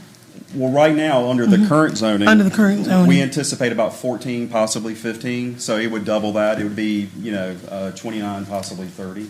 Okay, and my concern about that is because it's no secret. We know that throughout Cumberland County, I understand about water issues. We got water issues going on over here on, everywhere from Shaw Heights to everywhere else. So I'm glad to hear there's going to be that many housings, and that's nothing against the Grace Creek area, but at the end of the day, we have a shortage in this community. I just want us to take that in consideration. Appreciate the work that the planning committee has done, but there is a major shortage in housing, so we have to expand out sometimes in rural areas, just as we have to do in the county, just as we had to do out west when, so I think we need to take that in consideration. I know a lot of times these other issues do matter, but we have a crisis situations with affordable housing, and just a personal opinion, it seems to be only when we're building in certain areas. Yes, we want, more than one way in and out, but to me, what I found even before I came on the council, it seems like depending on the zip code, sometimes things get turned down. So let's be mindful of the people and those that are listening out there. We have a shortage. I appreciate the work you all have done. I know you all work very hard to make sure it's in the guidelines, because there is a major, not only homeless issue in this community, but we have an affordable housing issue. And 20 more houses, 30, even 15, whether it's Grays Creek or Murkison Road or Shaw's Creek, because we certainly don't want to make it a zip code issue. I'm sure that our community would greatly appreciate our consideration in that manner. We definitely need affordable housing. Don't doubt that. I don't know how much affordable housing is going to happen out in the Grays Creek area, but I also want to be mindful of. We've got professionals. We talk about excuse me. and we don't want them to leave Excuse our city. me, Commissioner Jones. I also want to say that as it relates to the people in that particular area, a thing that we also have to be mindful of, 13 houses is not a lot, but what we also need to be mindful of is the overcrowding in the schools, which the people out there are very concerned with. The overcrowding. The Grace Creek Elementary School is overcrowded, the middle school is overcrowded, and the high school is 65 students from being at max. So there's a lot of things to take into consideration, but everybody has stated their issues. Were you done with your presentation? Yes, ma'am, I am. Okay, at this point, at this time, we will open up the public hearing. Are there any speakers? There are two speakers. Yes. First one is R. Jonathan Charleston. Good evening, Attorney Charleston. I was talking to a gentleman in Raleigh the other day, and he said good evening to me, but I'm not sure it's going to be a good evening. So I want to have to deal with that. A couple of things I'd like to address. I know that this board has a concern about development in Grays Creek, and I'm going to address these things in the order that I've heard them. First, Commissioner Adams, you're concerned about one way in, one way out. The developer has indicated that we have control of that site, so if it needs to be, more than one in and out, that's not a problem. I think the gentleman from planning indicated that all of that site is under control of the developer, so that's not an issue. That's something that needs to happen. Mr. Johnson, is that something you agree to? Okay, great. I think the gentleman from planning misstated that the amount of units that were going to be developed out there is limited to 15 units. And in the letter from the public utility said they were making an allocation to support 15 lots with water. It's not 30 lots, it's 15. And there's nothing in any of the applications or other stuff that suggests that the developer wanted to develop any more than that. Now, there's a couple of things that I think we have to deal with. And as Madam Chair indicated, you got a water issue out there, period. So at the end of the day, what you got to decide is, are we not going to develop, period, or we're going to find ways to do smart development? Two questions. Are you not going to develop? That's the easy thing. Don't do it. That's real easy. Just say no. You probably remember that way back in the day, Mr. Keefe, when Ms. Reagan used to say, just say no. We are talking about age earlier today, so he'll understand that. So here we are. This land is zoned agriculture, all right? Fact of the matter is, the land does not support any reasonable yields for agricultural use. Not my findings. Cumberland County's soil folks that tested it say that the land will not yield anything as farmland. So that's not something that we can do. Then we have, I want to rely on, to some degree, the land use policy plans that talked about, to some extent, suburban density. Now, the planner says that you have to look to the newest plan that's been adopted, and that's the South Central Plan. But the South Central Plan that was adopted in 2015 refers back to the to the Cumberland County Land Use Policy Plan, which has a provision that deals with suburban density, which, and by the way, Mr. Johnson has yielded his time to me, so. All right. You should ask Madam Chair if that's accessible. He can't just do that. And he should have done that before. Well, I'm gonna let the chair. I thought that I said that. Go ahead. Okay. All right. And so, where we are with that is simply this: that the suburban density residential category provides that land can be developed at 2.2 units per acre, 2.2 units per acre, anything less than that, provided that the situation where there's public water. And so in this situation, there's public water available, unlike at the time that the land use policy was developed, there was no public water out there. So there is public water now. The land also supports the use of septic tanks. It's very dry, sandy property, so we're not going to have a problem with septic tanks. And if you recall, one of the reasons why they had the lot sizes the way they were was because you didn't want to mix well water with septic tanks, right? So now we're not relying on well water out there, we're relying on public water. So that in and of itself would suggest that this land is appropriate for R20 consideration. The reality of the fact is that all along there, as you've indicated before, we have residential uses. R20. R20. It's R40 now, but we're requesting R20. R20. That's right, Mr. Vice Chair. And so it's a number of single-family homes all around the site, the entire tract that's marked R40, and the tract of land that's the subject of the discussion tonight. All of that's owned by the same family, has been for about 50 years. And so what I would request on behalf of the client is that the request to rezoning be approved. There is no traffic issues out there. Because of the low level of development, there's no traffic study is required. We're just talking about 15 lots. There's no evidence that those 15 lots would cause overcrowding in the school beyond, the organic type of growth in the school system. And there's no safety or environmental issue and nothing that would create an undue burden on the other folks out there. And the one group that, the one gentleman that opposed the rezoning at the Planning Commission has not opposed it here tonight. So I would ask for you to respectfully grant the petitioner's request. I'm available to answer any questions that you might have. Are there any questions for Mr. Charleston? Well, we'll close the public hearing. Thank you. Mr. Howard, I'm just going to go out on a limb and ask this question. Yes, ma'am. I understand, I'm sure that the residents in that area were notified, Yes.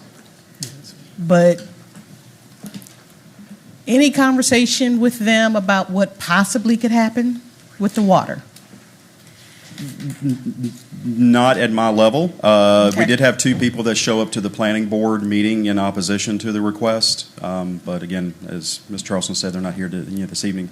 But as far as any staff engagement with, the folks out there, no, ma'am. Not anything beyond what we would typically do with a rezoning case anywhere else. Okay. Mhm. Commissioner Adams? So this is R20 with septic tanks? It's R40, Yeah, and then but we're it's saying one- that if it goes to R20, it would be that they're entitled to 14 to 15 lots now. It would be entitled to twice as much as that. It would be up to 29 or 30. Right. And we're saying that, yes, half of those would potentially be on all of them All would of be them on septic, because yes. they're- all And half of them would be on septic water. in that. Yes. They got the water. Right, And that's they told correct. me they'd give me another way in and out. I guess I have to see the plat on that. I'm gonna take their word for it. But you're talking about all of those houses, and they're telling me 15, I guess, is all they're talking about. But they can do more than 15 once we Yes. rezone it.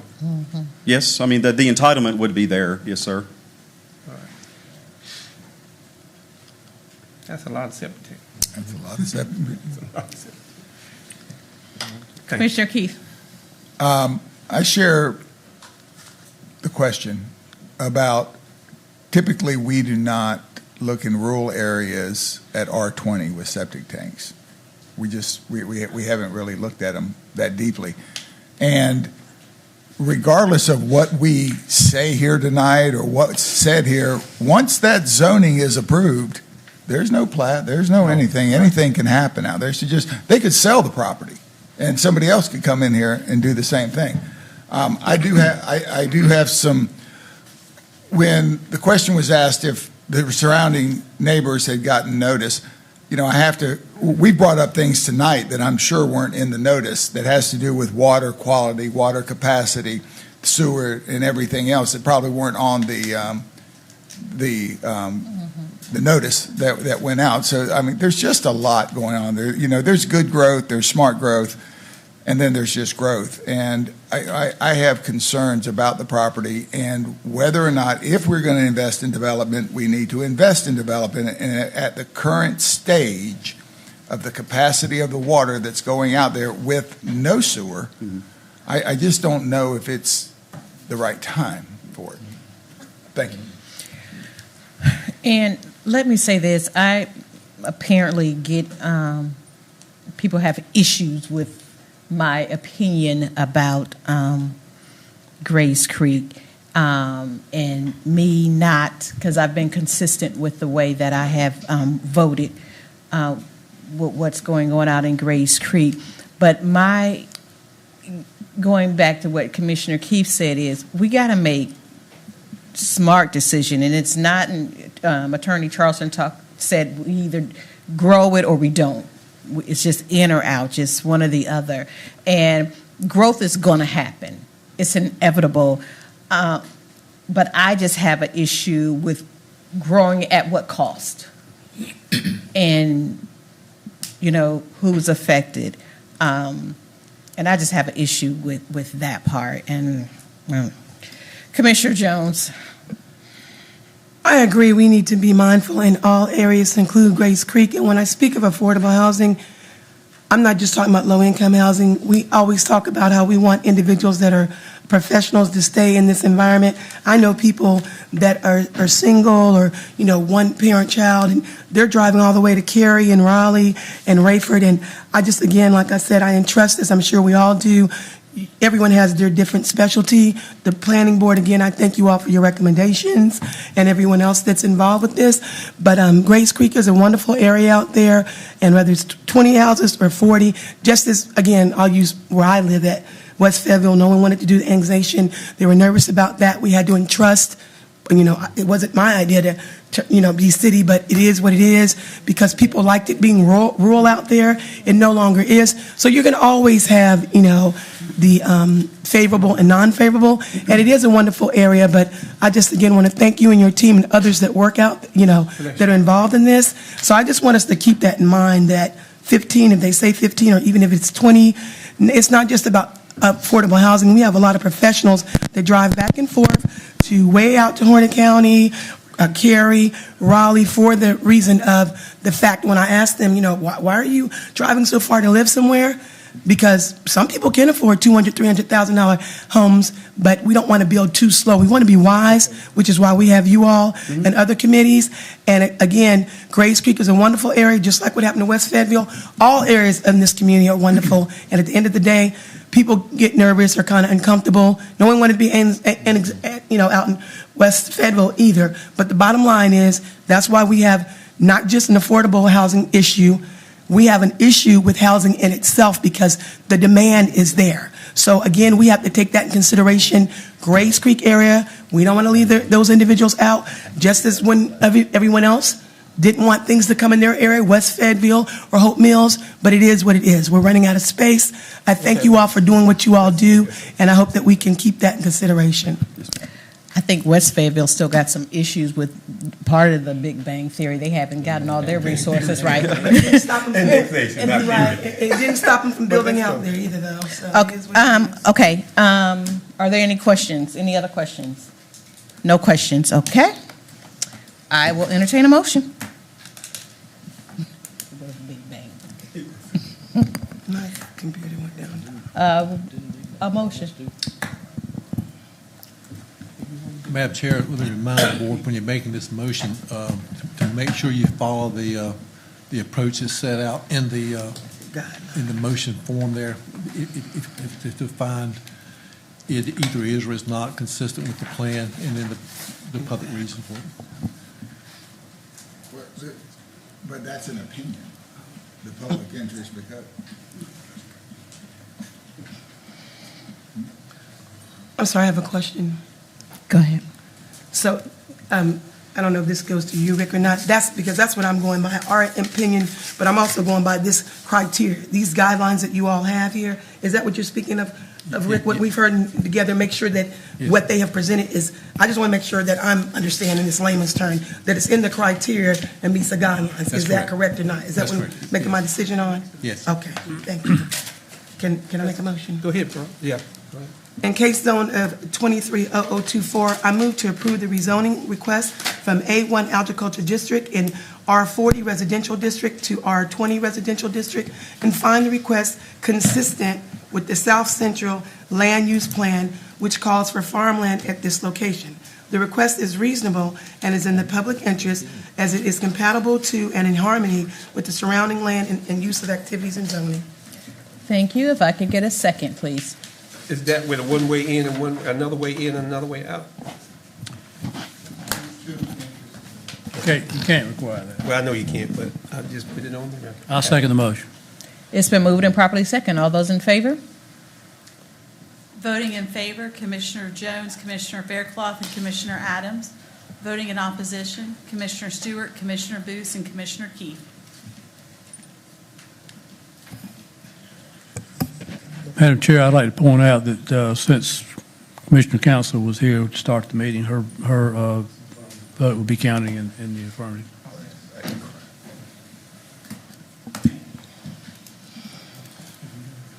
Commissioner Council is not here, and because she did leave before the meeting was over, her vote counts as a yes. That's great. So it is. It is 4-3. We'll go on to zoning case 230025. Yes, ma'am.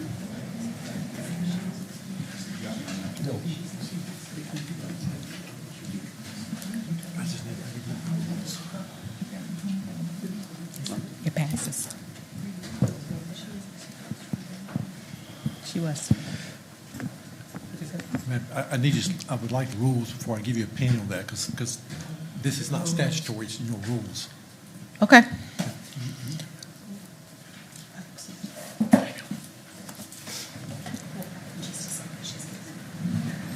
You'll go ahead with this one, and we'll come back to that. Go ahead. Go ahead. Oh, okay.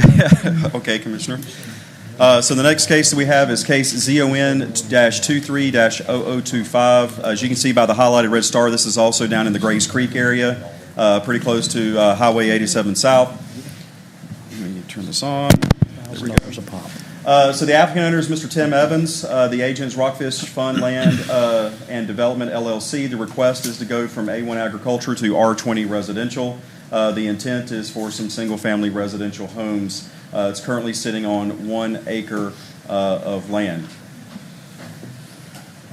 So you can see the subject property is single-family. It's pretty much surrounded by agricultural and single-family and manufactured homes. But you can see a little bit clearer picture that this is Fennel Road. You can see Port Ritchie Lane. It kind of comes up here to Sand Hill Road that you can see where is the major intersection of the road up there. You can see a little bit more of the coloration of the zoning here. So we do have a lot of R15, RR, and other types of 20,000 square foot, 15,000 square foot zoning out here. It's not without precedent in the area, but you can see that this A1 that's currently sandwiched in between all this stuff is somewhat of a transitioning zoning out there. There's no hydric or hydric inclusion soils, but there's also no water or sewer lines out here that you can see. There is water and sewer that's further down Fennel Road here, but again, that wouldn't, I think that would be outside of the connection requirement. The South Central plan calls for this to be low-density residential to provide a complete range of housing types that accommodates the needs of all the residents with adequate infrastructure. And the associated zoning districts actually are called for 7.5 and R15. So staff felt that given the policies that we have of trying to accommodate housing types, and also by the fact that they're requesting a district that's less dense than what the plan actually calls for, staff thought it was compliant. So staff didn't have a problem saying it was consistent with our plans. This is the subject property looking across Fennel Road. This is the west view of Fennel Road with the lot immediately on the left-hand side. You can see the zoning notification requirement out there per state statute requirements. This is the northwest view on Fennel looking across the street. And then this is the northeast view with the site immediately on the right-hand side. So staff had recommended approval of this request when it went to the planning board last month. They also supported that by an 8-0 vote. I'll try to answer any questions. We will open up our public hearing. Are there any speakers, Madam Clerk? We have one speaker, Tim Evans.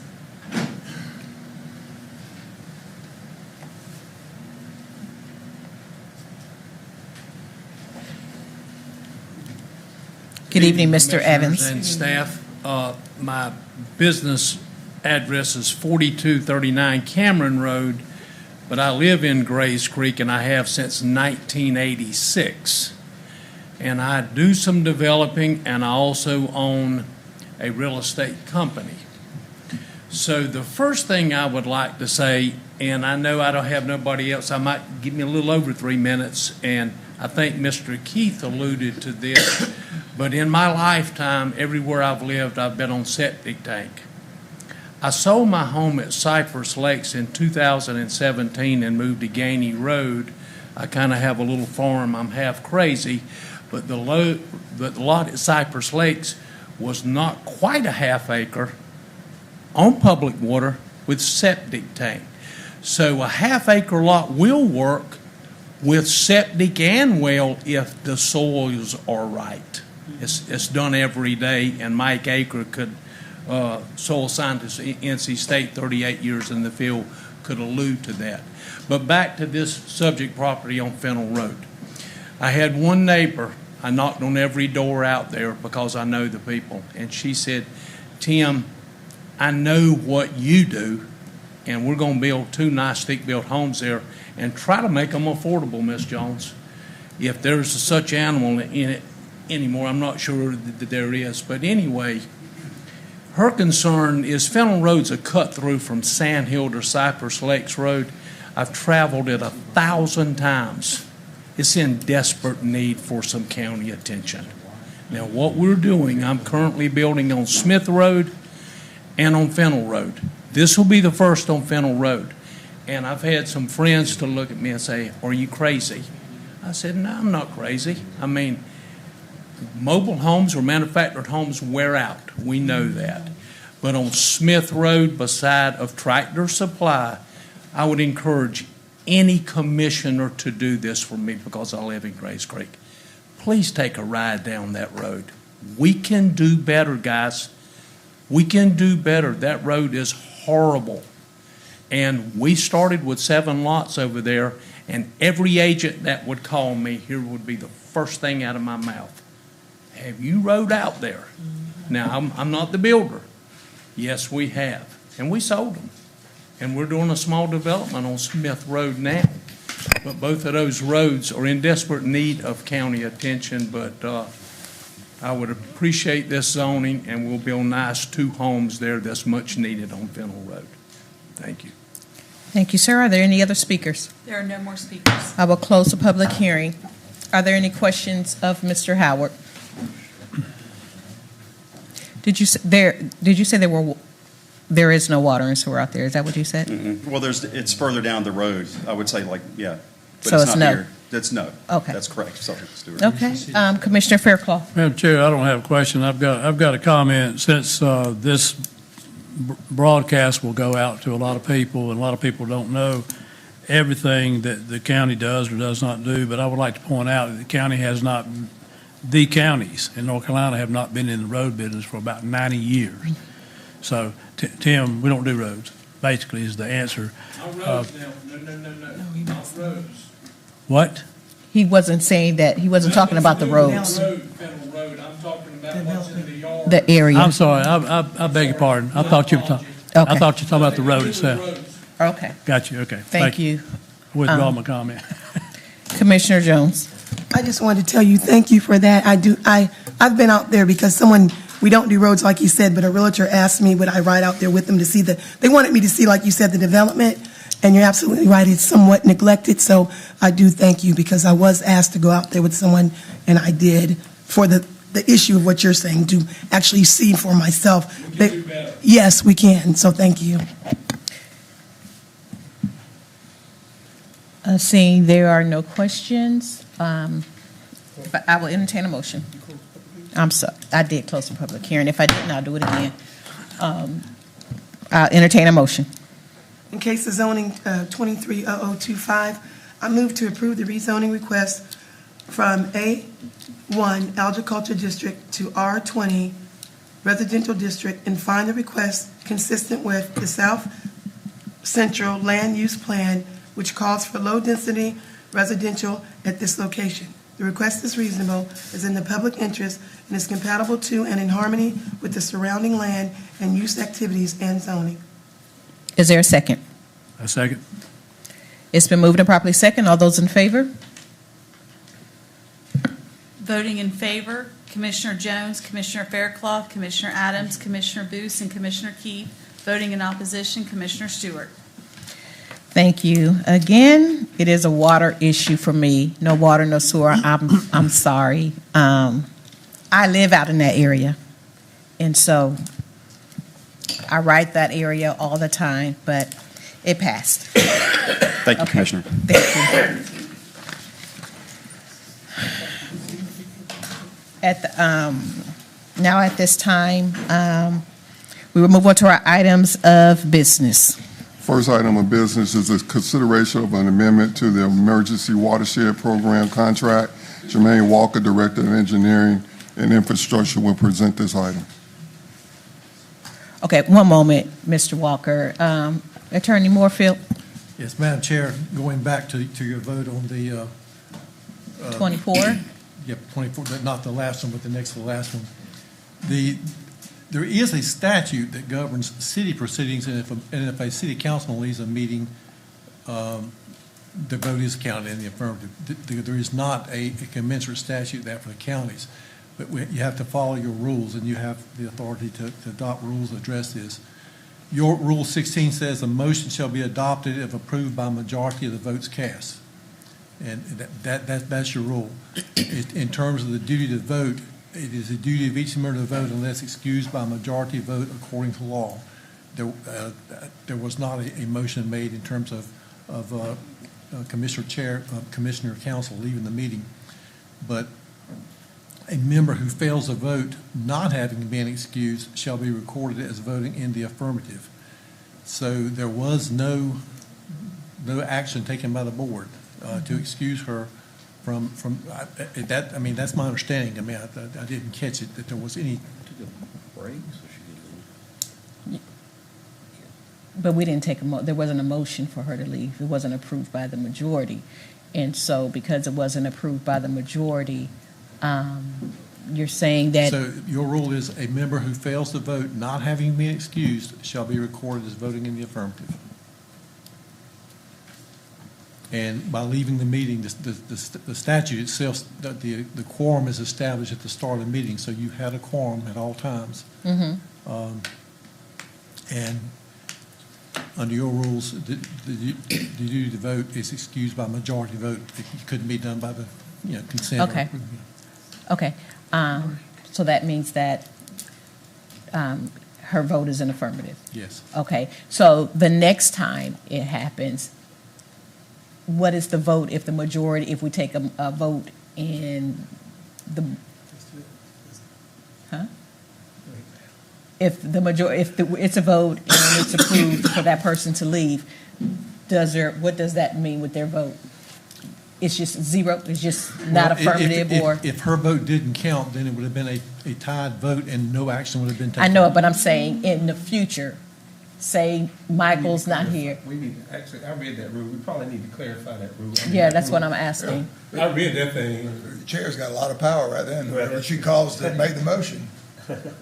Well, I'm asking if somebody leaves and the group takes a motion, somebody makes a motion, it's approved, does that person's vote count for anything once they're gone? Unless the board vote, by your rule, unless the failure to vote is excused by majority vote. In other words, if Commissioner Council had asked to be excused from the meeting and that was approved by majority, then her vote would not have counted.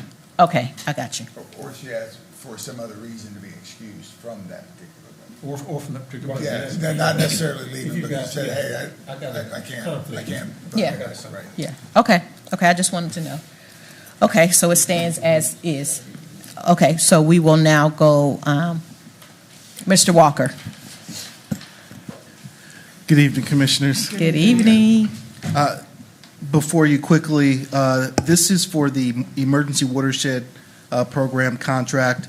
It was awarded to Carolina Cleaning and Restoration, and it really centers on removing stream debris and bank stabilization to help mitigate some of the flooding during some of the weather events that we have. And so what we're requesting is to increase the contract amount to Carolina Cleaning and Restoration, which includes an increase in scope as well as landfill fees not to exceed $25,000, and then to extend the contract performance period out to December 31st of this year. And then in addition to that, we're working. June of 24. This is. He's talking about something else. Well, I'm looking at, okay, go ahead. We will, what we're also seeking is to delegate the authority to the manager, because we know that we're working on a proposal for that particular vendor to work bank stabilization as the next phase of this project. And so we're just asking permission to be able to delegate that to the manager as we continue to compile the proposal for the change order. Quick question, Yes, Jermaine. ma'am. I don't see here where you are referring to the $75,000, and as Commissioner, 35. I thought he said 75. Did you say 75 or 35? 35, ma'am. 35, okay, okay. And then I didn't hear you mention this 300,000. That's what he just, that's with the manager. That was the second part. That's what I was asking to be delegated to the manager, Okay, I didn't hear that number. not to exceed 300,000. Okay, okay. I got a question, though. Yes, sir. Commissioner Adams. So we've got a contract with them We do. for the restoration. Yes, sir. So you're asking us basically not to bid the stabilization and just amend the contract. Can we do that? I mean, we don't have to bid that out? I mean, that was not a part of the RFP that we did the first time, which was the debris. And now, so you're asking to amend that. And so I just asked the question, does that not have to be bid, or can you just amend the contract? I mean, it's not in that scope of work that we originally bid out. Yes, sir. It was not in the original scope of work. After going through the sites, doing the site analysis, some of that work was completed by private owners, and so that scope reduced. And so Carolina Cleaning and Restoration has demonstrated the competency, they have the I capacity. don't have any problem with any of that part. And they have the proper licensing. Ain't got no problem with that part. The problem is you ain't bidding it out. There might be somebody else out there who said $300,000 contract, I might want that contract. I mean, that's the only thing I'm just asking. I don't have a problem because we're gonna have this issue with Methodist because we got the money to do the Methodist stream out there too. I don't know if there's other companies that can do this. So that's the only reason I asked. I mean, I don't have a problem with going to amend the contract if we can do it pursuant to whatever we did initially. And I don't have any problem with them being good to do it. They got credentials and everything else. But if I'm a company sitting out here and I'm looking at $300,000, I might want to bid on that. So I don't know. We will, That's the question. we just request for the original amendment, and for this additional contract, we'll bring it back at the agenda session, whether we need to bid it or not. Well, if you don't have to bid it out, I just tell you to talk to legal. I don't know whether you have to or not. So the 35, I have no problem with. Yes, sir. I just need the answer on the second part because I don't want nobody suing me saying you ain't bid out this because that ain't what you asked for in RFP. I might have bid on this thing. That's all I'm saying. So I'd make a motion to approve the contract amendment to increase the contract amount by $35,200 and extend the contract performance period from July 1 to December 31st, 2023. But then I would ask to the second part of the additional $300,000 for bank stabilization is to either get a legal thing or we come back and and bid it out. Second. It's been moved and properly second. All those in favor? Unanimous? Thank you. Thank you, Commissioners. Thank you, Mr. Walker. Item 5B is consideration of request for qualifications for the government services parking deck. As we move forward with the Crown Event Center, one of the things that's come up is parking. If this is approved to move forward, we would use this not only for government services parking deck, but also parking for the Crown Event Center. Jermaine Walker, Director of Engineering and Infrastructure, will present this item also. One moment. That ain't bad. I think you hit that last time. Commissioner Bruce, I'm sorry. That was last time, but I was gonna say the same thing. If I went on 30,000, I'm not interested. Then I hear they really liked him, so they gave him 10 times that amount. I would be flying up at the courthouse. Commissioner Adams. Madam Chair, I move the approval of the request for qualification solicitation for design and construction of a new parking deck, along with the approval of the design, build, construction, delivery method, and estimated project cost of $33 million. Second. It's been moved and properly questioned, Commissioner Fairclough. I just have a question, if I may. Will this be within the scope of the, as far as the budget is concerned for the new performing, what do we call it now? The new event center? Yes, sir. Okay. When you look at the metrics for 2.5 people per parking space, yes, sir. Okay. I know it supplants courthouse parking, but it's because we're building the center and for no other reason. Am I right? Well, no, I don't know if that's quite right, because if we build the administrative part building, you're going to need parking too, because that's going to take some of the parking. This will be also, this will be really for the government services building, but Okay, it'll I'm have a just dual concerned- purpose. Sorry, I'm concerned about how we're paying for it. Is this going to be paid for the same way that the event center is being paid for? The bonds or whatever we issue? No, we have to issue separate bonds for This them. won't, but that won't cover this. No. Okay, that's really my question. Okay. I'm It's still been with them. moved and properly second. All those in favor? Unanimous? Thank you. Thank you, Commissioners. Thank you. We'll now move on to 5C. 5C is a consideration of NCDOT request for resolution concurring portion of Clay Fort Road to be abandoned. County Attorney Rick Moorfield will handle this item and answer any questions you may have.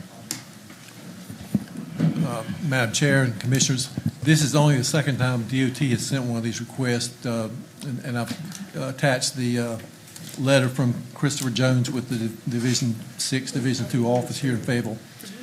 He is asking of the board to adopt a resolution concurring with the recommendation that a portion of Clay Fork Hill Road, State Road 2054, be abandoned from the state system. That just means they'll quit maintaining it. It doesn't. It's not a closure of the road. That would be the next step if this is done, that the property owner would seek. And this is not a real straightforward situation in the sense that if the folks come back and do request a closure, it will make 4 existing lots landlocked. They're all owned by the same limited liability company, but they can be sold. And there's my recommendation, if the board wants to move forward with this on the resolution, is that you don't. There's no statutory requirement that you concur or give any input. This is by statute. Whether a road in the state system is abandoned by DOT is purely up to DOT. But my recommendation would be that if you do want to provide the resolution, that you make DOT aware that the lots that would be landlocked would have to come and violate and become compliant with the public road access requirements of the zoning ordinance for any further development. Okay, I didn't understand this. I really didn't. The road actually, if it's the red part, doesn't even go all the way down. So, okay. But it looks as though the LLC owns all the property that's around where the red line is. Is that correct? Except for the large lot that intersects with Beaver Church Road. Beaver Dam Church Road. Where's that at? The one at the intersection of Beaver Dam Church and the red line. Okay, way up here. But they got Beaver Dam Church Road. They have access, yes. So that's up there. That's the little curve. He can't get to that anyway. It's woods over there anyway. So I'm not worried about it. So, but the road goes all the way around and it stops right there at Crosby Road. Crosby Road is a strip of land that's also owned by the LLC. It's not a road there. Yeah. That's not a road? No. It says Crosby Avenue. I understand that, but yeah. So why didn't they just take it all the way down? I don't understand why they just stopped. If they own all of that, why didn't they just do it the whole thing?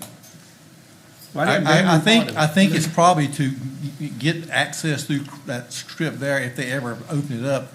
That runs down to a 1,500-acre tract of land that comes up to, you see in the corner there, the woods that come up behind those 3 lots that front of the red. That was an old subdivision back there behind that's now part of a 1,500-acre tract of land. 1,500 acres? Yes, sir.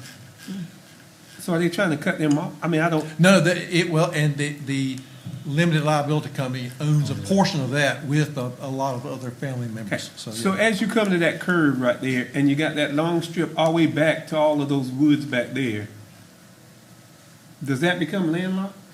That is already landlocked. If you see the little thing there, if you're looking at the map that shows the structures and the pond and stuff. I see the pond. If you see the number right across from the pond there that ends in 8,000, I'm not going to go through all, but there's a little jut in the curve there that's shaped differently. I see that. That's 8,000. Right. That is a separate lot, and this flag lot, this is a 20-foot strip that runs up against it.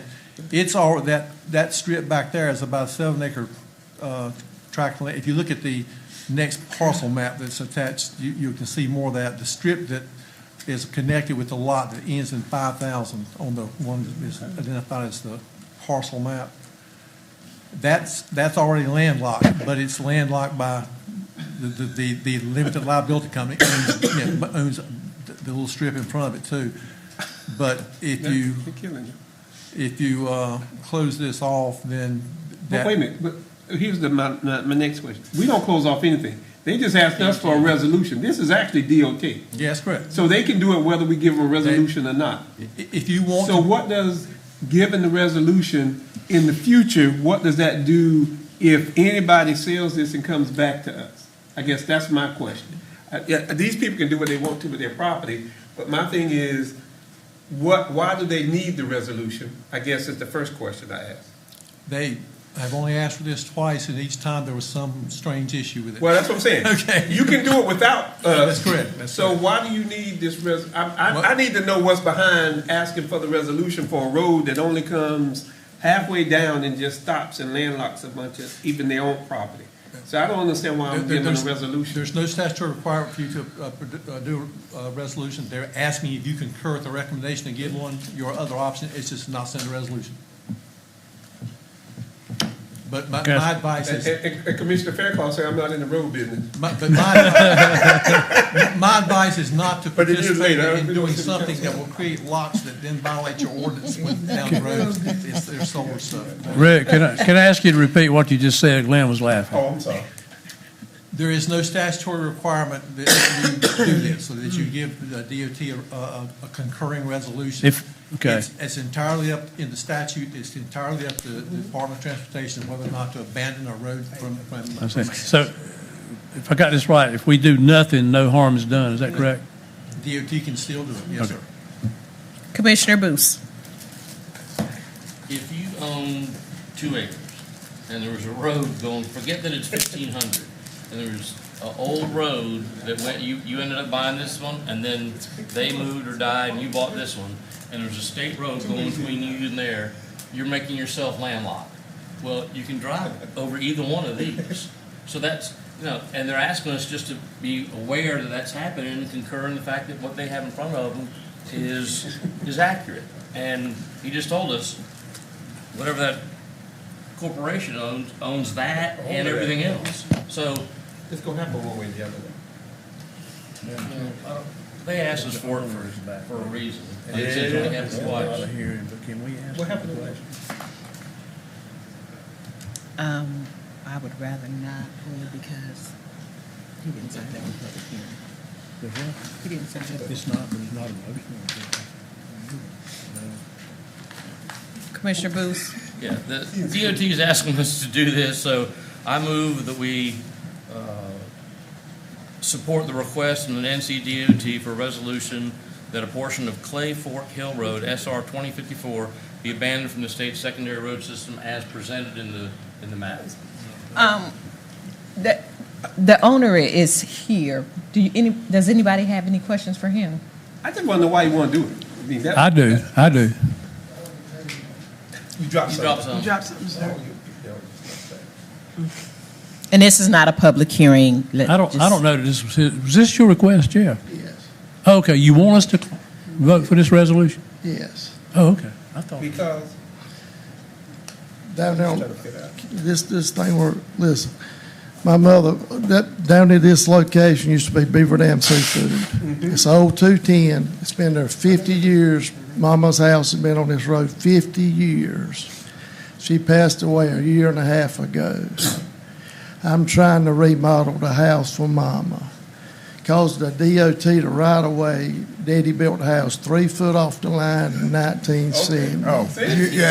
Okay? See, I just needed to know. Okay. I'm fine. You Okay. fine. You good. You good. I just needed to know. Well, I was going to bring a clause in the bathroom over DOT 7 foot. You good. We got it. We got it. I just needed to know Okay. why. If we could get a I moved. Motion. I don't know if anyone seconded it. You gotta read the whole thing? Yeah, you got to read the whole thing. I just needed to know. That makes sense. Just close the road. Close the road. Okay, I moved, well, Start from the resolution statement, no further development. I approve the recommendation of the resolution. yeah, I move that we approve and send a resolution to concurring with the NCDOT's abandonment. The resolution will state that no further development may occur on those landlocked lots unless the public street access requirements of this county zoning ordinance be satisfied. Is there a second? Second. It's been moved and properly second. All those in favor? Unanimous? Thank you. At this time, I will call on Vice Chairman Adams for the Civic Center Commission vacancies. Commissioners, I looked at the thing tonight while we were on here. These do not even expire till March of 2024. Our only rules say that the nominations come in December for, and I think this whole thing is off, we probably need to look at all of that. I would ask that we not do that. We're going to not follow our rules. Our rules say that they start in December. They run from March to December. They're all out of whack anyway, because some don't even go to March of 2024, and there's no rush to nominate when people don't even come off to March of 2024. So I'd ask to remove that from the nominations, and let's get it right. Second, let's do it by March. So the nominations for the Civic Center Commission do not, it does not open up until March. Is that what you're saying? Well, if you look at what we have on our website, they don't expire till March of 2024, some of them, the ones that we got. But in another section, it says that these things are supposed to run from January to December. So I don't know if that's in conflict. But if they say March to 2024, there's really no reason to start doing this, because you can't do anything at this period of time anyway. So, yeah, so we got a motion and a second to pull it. Okay, well, it looks like we just have one. Oh, No, well, it's a bunch of them. It's like 4. And one of them. I'm just talking about one from January that goes off January 24. But that's a restaurant one anyway. Right, right, so, but I'm just yeah. saying that one goes on there. But it's been moved and properly. Right there. Mm-hmm. It's been moved and properly second to postpone this. Or at least be in conjunction with what our rules are, which is the only one you could do would be the one in January, which is the restaurant. Okay. So you can do that in December, make nominations December pursuant to what we have on our website. Okay. It's been moved and properly second. All those in favor of postponing this? Unanimous. Okay. Now, appointments. Vice Chairman Adams. That takes us to the appointment for the Transportation Advisory Board. I move to appoint Tiffany Neal to the Urban Transit, Christina Clifton to the Shelter Workshop Director, Ross Howard to the County Planning Director or Designee, and Ashley Patterson, the County DSS Director or Designee. Does Rawls want to do this? He ain't got no choice. He can do a designee. Okay, I'll second I it. think the manager told me that. He left, I couldn't ask him, so. It's been moved and properly second. All those in favor? Unanimous. Okay, the Local Planning Committee. The Local Emergency Planning Committee, motion to appoint Robert Godwin for the,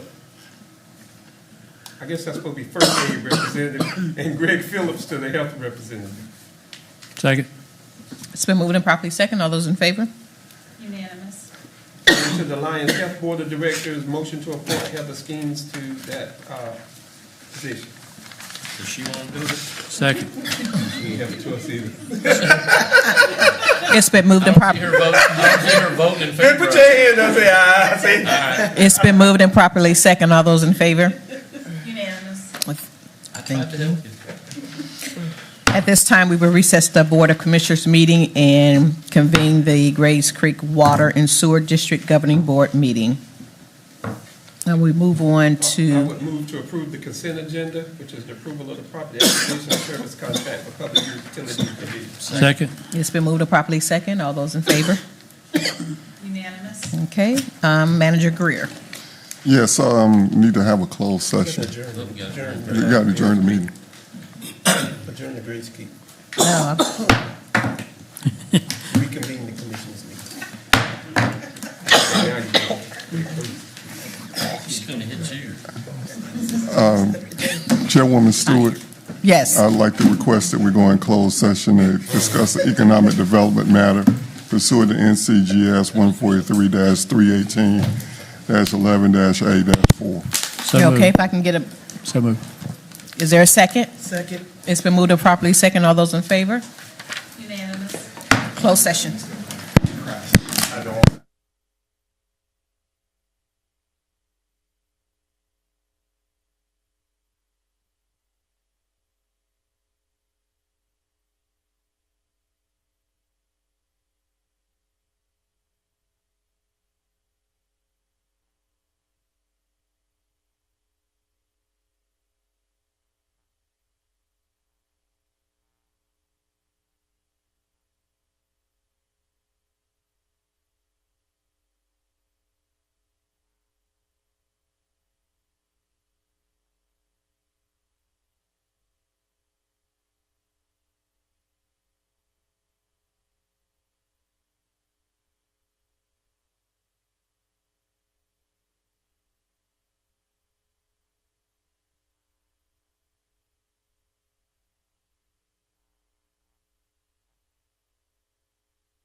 To come out of closed session. All those in favor? Unanimous? Motion to adjourn. Second? All those in favor? Unanimous. Meeting adjourned.